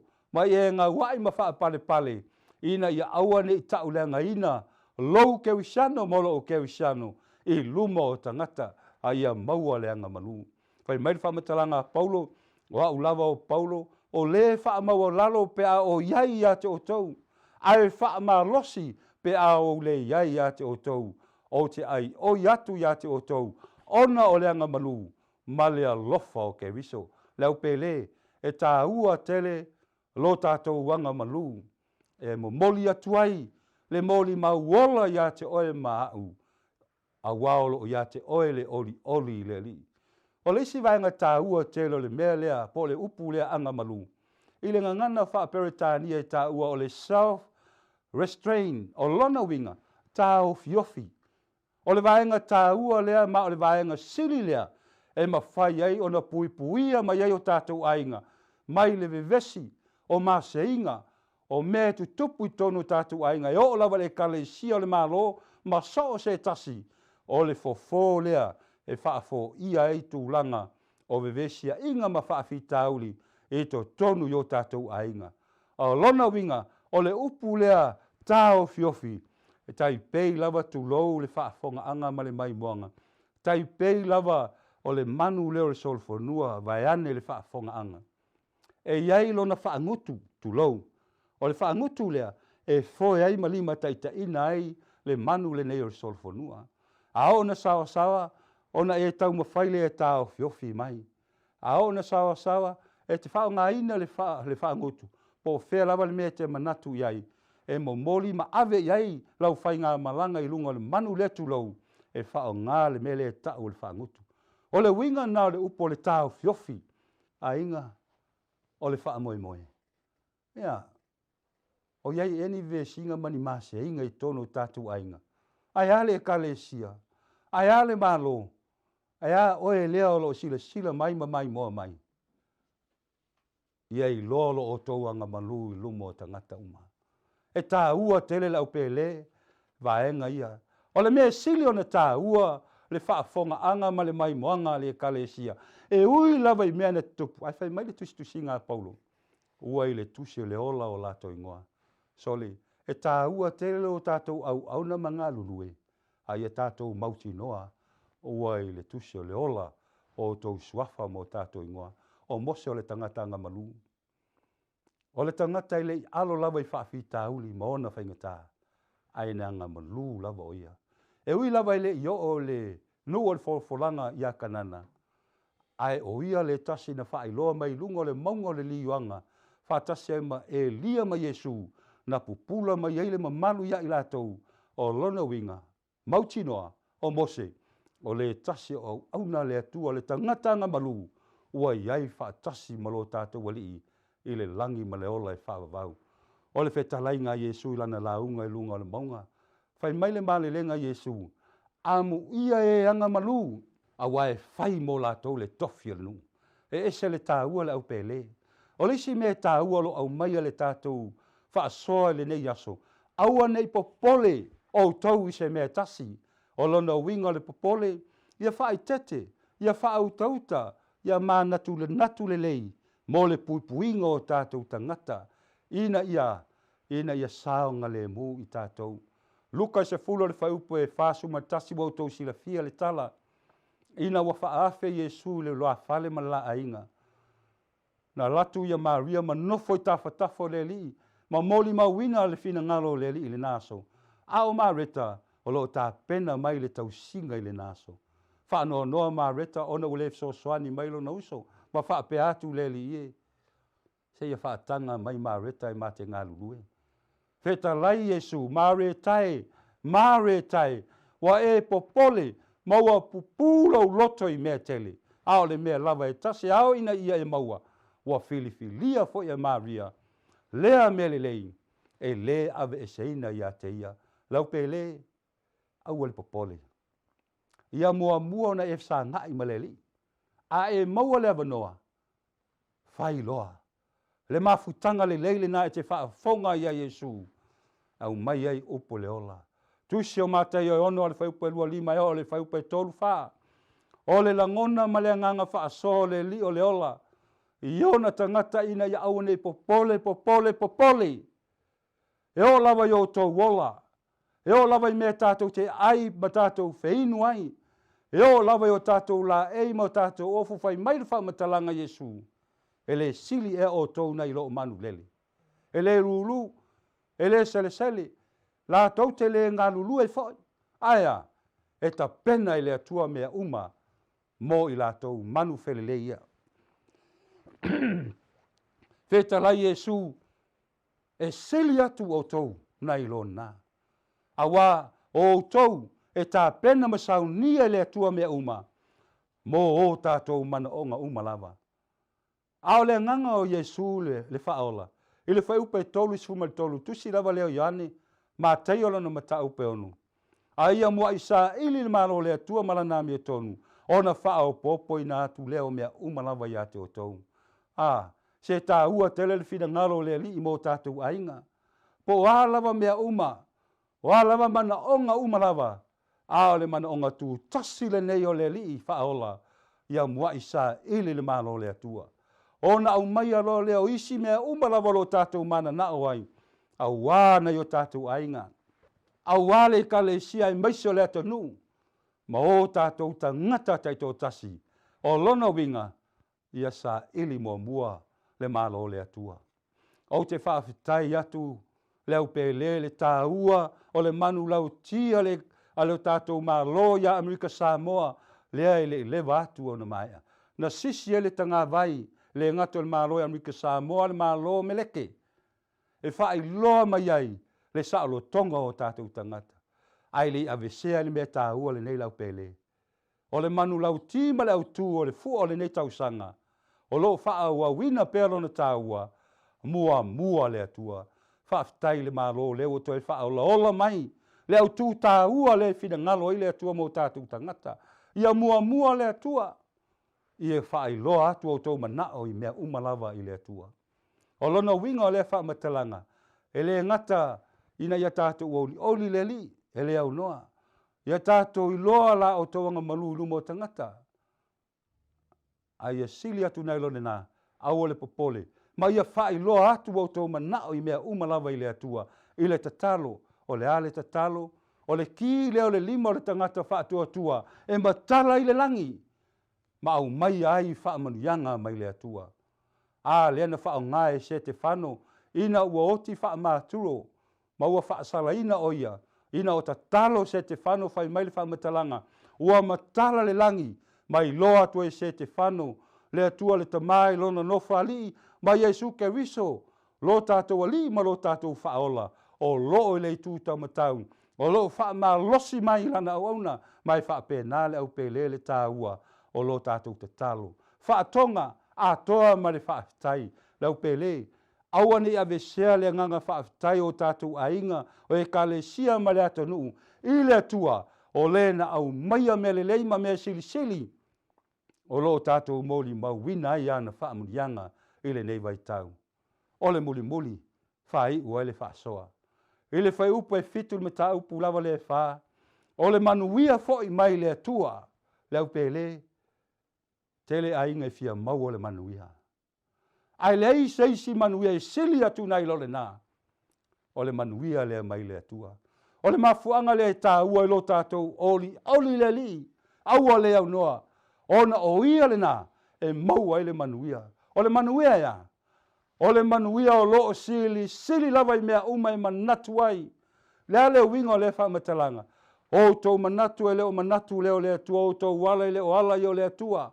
O lona winga, wa o le teime tau ai, o na tau lai atu la tātou wa ai, I le li, lo tātou atua, e maua I le manuia. Ta oto ia ma ta atia mea o mana onga o tātou ainga. Ma mea e whaale lei e o tātou ainga. Aia sili. Aia sili. Aia sili o na tātou. A apa atu i lea tua. A wā o ia lea mau ele manuia sili mea umai manatu ai.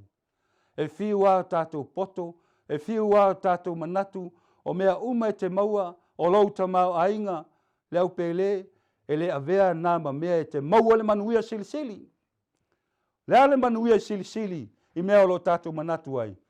Whai mai le whaamatalanga so ongar whai upu. E leo wina i o tau loto. Ma o tau mawhau. Lea le winga le upu leo wina. E peo le fita e tū mau pea. Ma tū ma wawa ai.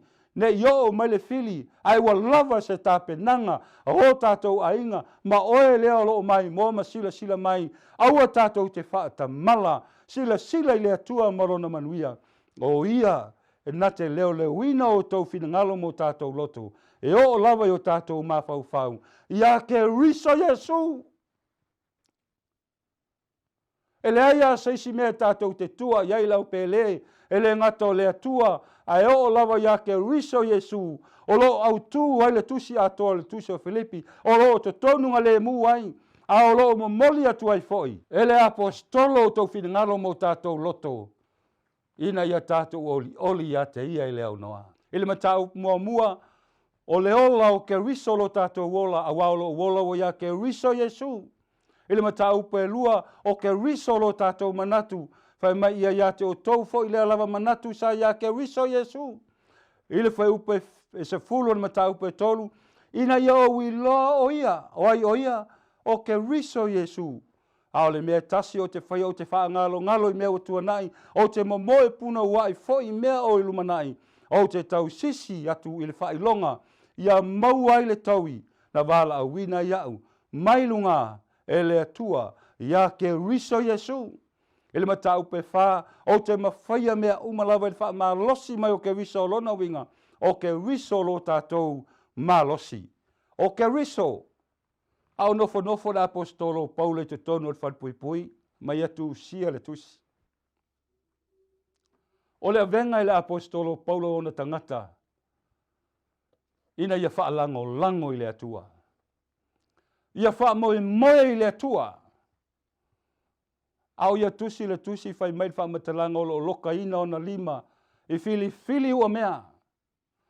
O le teimi lawa e tusi e le tusi. E whaalongo ina i le tangi o nei fili ua mea. A le teimi lava fo i lea e tangi mai ai. Ia fili ua mea lea. E pei o se leo le pū mai le langi. O lo o mamoli mai ai lea nganga o le tusi. O le alofa tūnoa. O le oli. O le file mu. O le mamalu. Ai mai se le vi inga i lea tua. Talo whae le au na le atua. O lona nganga i ona tangata. Ia oli le li. Aua le au noa.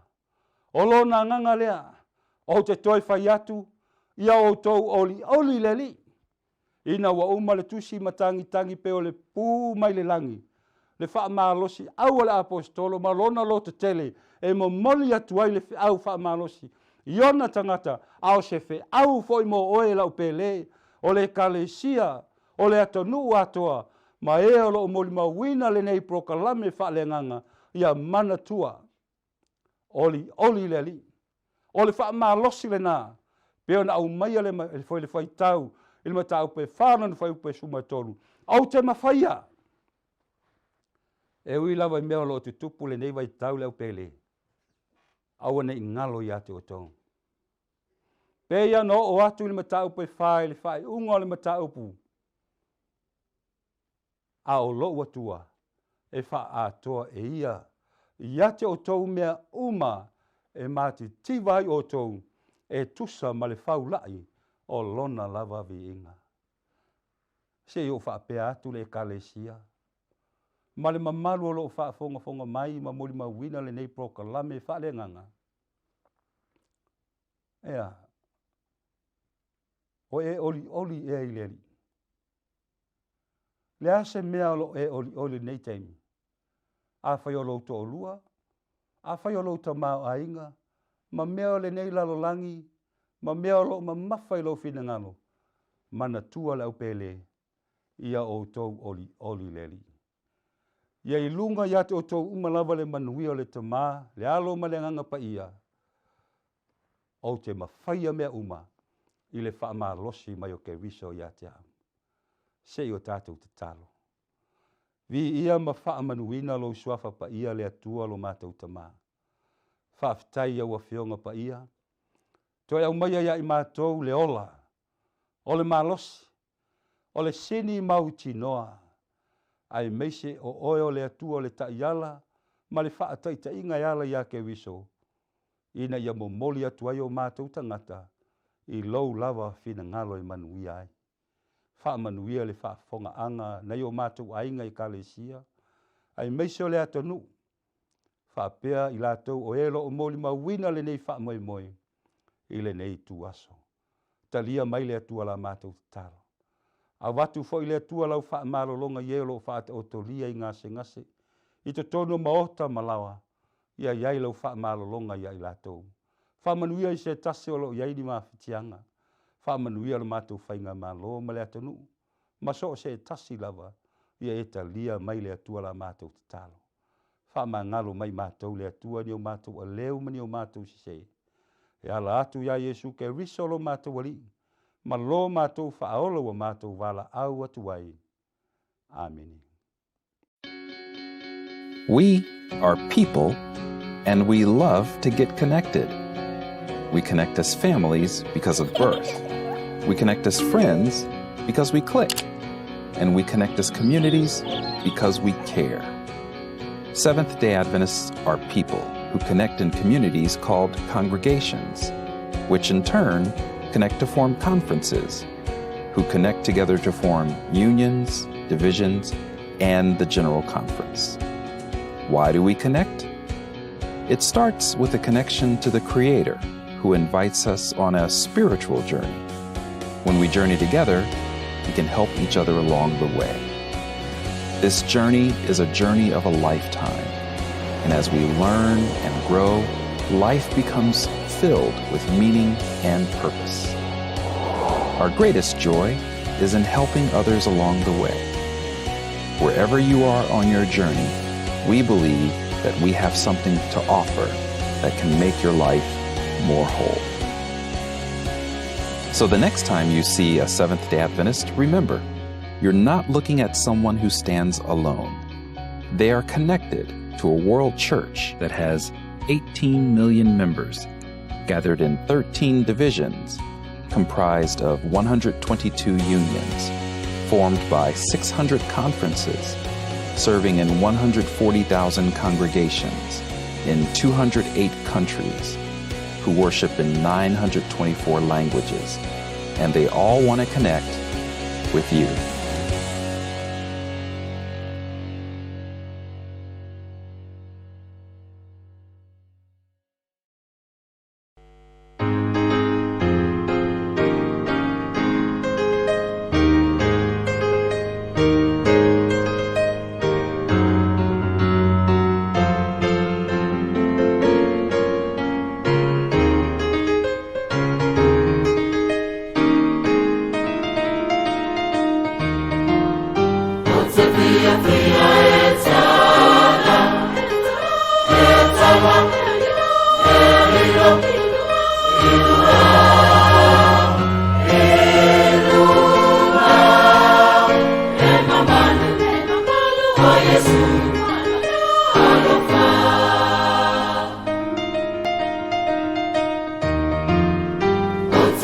Fia,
Tamu, tamu, tamu,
As a young child, I've learned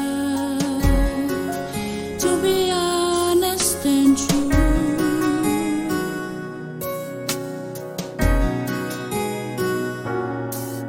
To the things I believe in my heart, even when this whole world is cruel.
Love.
Osana, Osana,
Say,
loved one been diagnosed with Alzheimer's disease?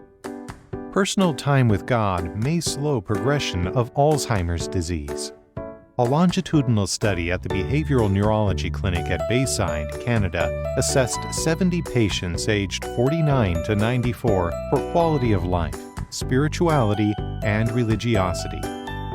Researchers found that higher levels of private religious activities and of spirituality predicted slower cognitive decline in patients with Alzheimer's disease. That's a fact. But there's hope. Include regular meditation, prayer, and scripture reading in your treatment regime as a coping strategy and to enhance brain function and slow down cognitive decline. A healthier brain might just be a prayer away.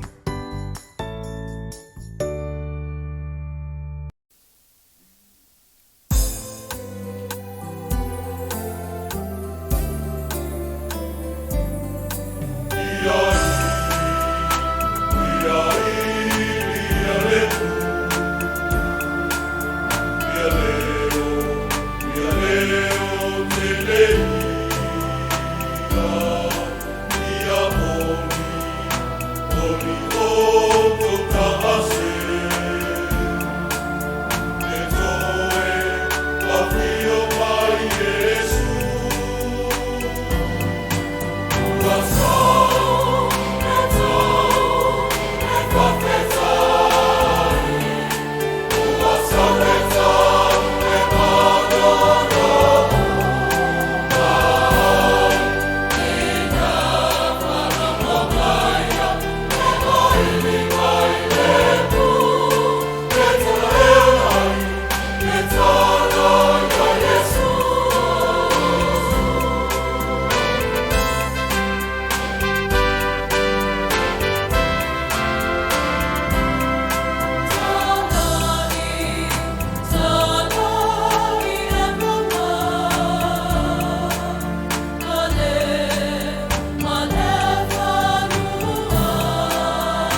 I never understood why fool is not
Gonna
sinner, go free. Oh, sinner, go free. Yes, leave your heavy burden at the cross. Leave it at the cross, at the cross of Calvary. Jesus is waiting now to welcome you there. He wants to save you and to take all your cares. So leave your heavy burden at the cross. Leave it at the cross and go free. Oh, sinner, go free. Oh, sinner, go free. Oh, sinner, go free. Why then longer walk alone, burdened down with sin and wrong, when at Calvary you can be fully free, fully free. There is still an open door, do not linger anymore. You can know a life of joy and victory. Leave your heavy burden at the cross. Leave it at the cross and go free. Oh, sinner, go free. Oh, sinner, go free. Oh, sinner, go free. Yes, leave your heavy burden at the cross. Leave it at the cross of Calvary. Jesus is waiting now to welcome you there. He wants to save you and to take all your cares. So leave your heavy burden at the cross. Leave it at the cross and go free. Oh, sinner, go free. Oh, sinner, go free. Oh, sinner, go free.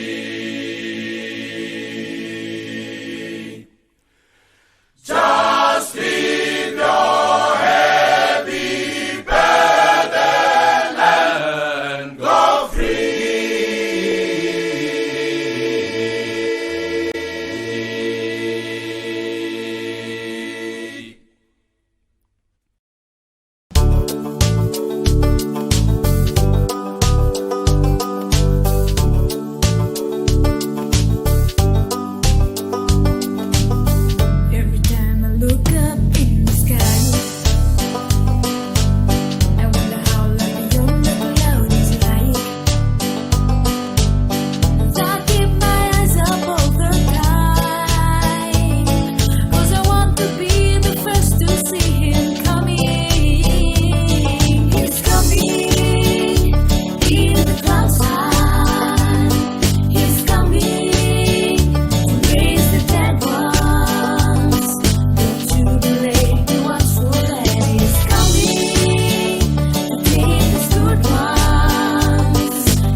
believe whatever the cause,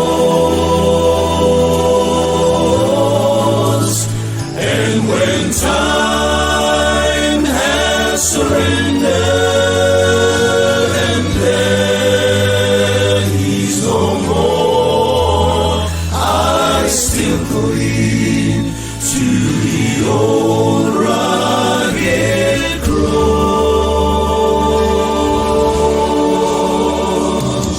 I believe that this life with its great mysteries, should it someday will come to an end.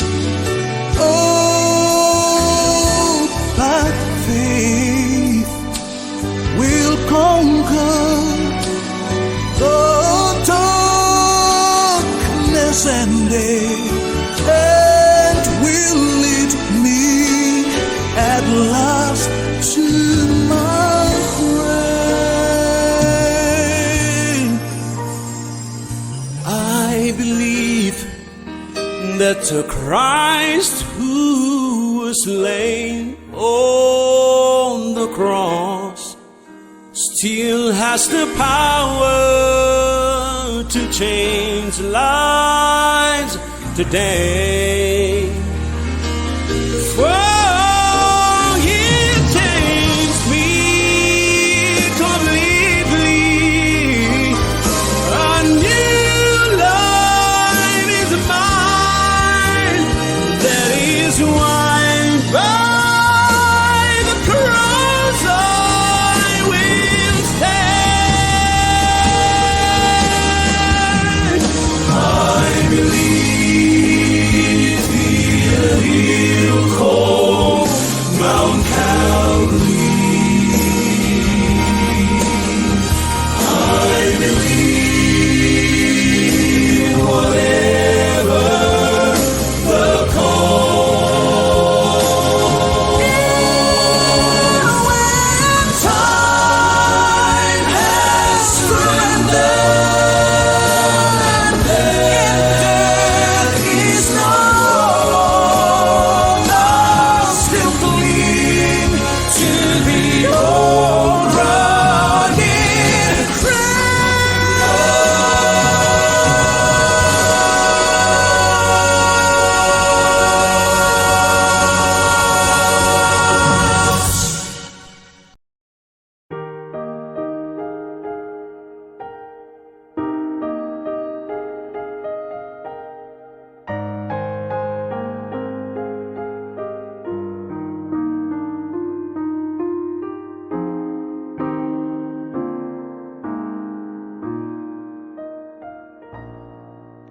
There are moments on our journey following the Lord when God illumines every step we take. There are times when circumstances make perfect sense to us as we try to understand each move He makes. When the path grows deep and our questions have no answers, turn to Him.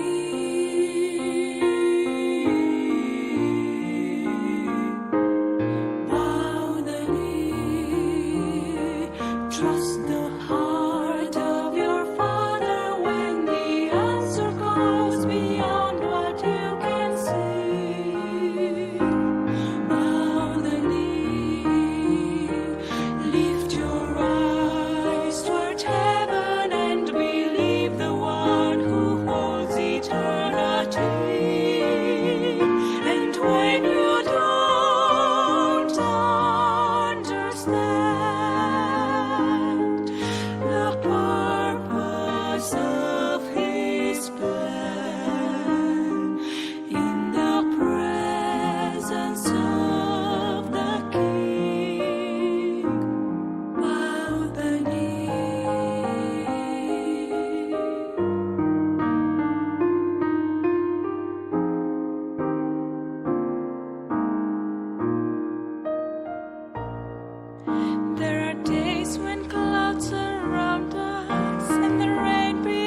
heart of your Father when the answer goes beyond what you can see.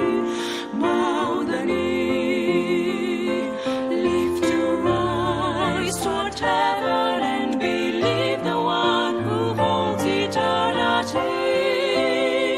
And when you don't understand the purpose of His plan, in the presence of the King, bow the knee, bow the knee, bow the knee.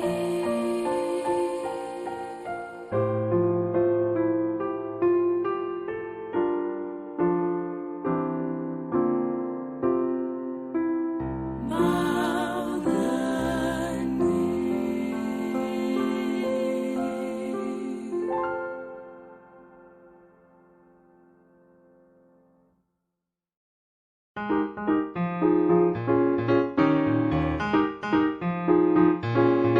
It's a bright day for me, since the Savior set me free. All the clouds that faded bright out of my sky, sun shines all around. It's a bright day for me, since the Savior set me free. Jesus has come and my cup's overrun. It's a bright and wonderful day. It's a bright and wonderful day. It's a bright day for me, since the Savior set me free. All the clouds that faded bright out of my sky, sun shines all around. It's a bright day for me, since the Savior set me free. Jesus has come and my cup's overrun. It's a bright and wonderful day. It's a bright and wonderful day.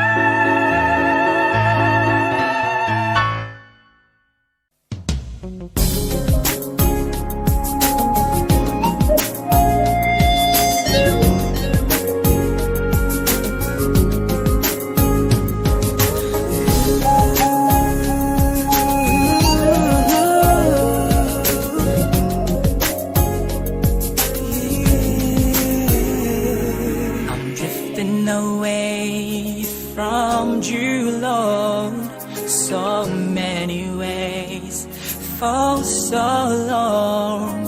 I needed your hand to hold me up from the depths of my sins, from my way. Yeah, I'm lost and confused, don't know where to start. Lord, you made the strength. Lord, you made the strength. Now I'm struggling to hold on. Oh Lord, Lord, give me a strength to hold on to your ways. Give me strength. Now I'm lost in this world. I need you.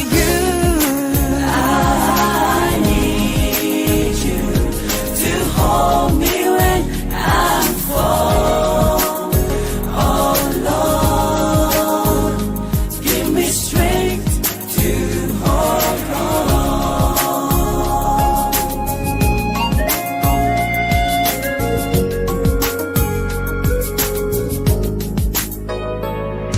I'm drifting away from you, Lord, so many ways, for so long. I needed your hand to hold me up from the depth of my sins, from my way. I'm lost and confused, don't know where to start. Lord, give me the strength. Lord, give me the strength. Now I'm strong.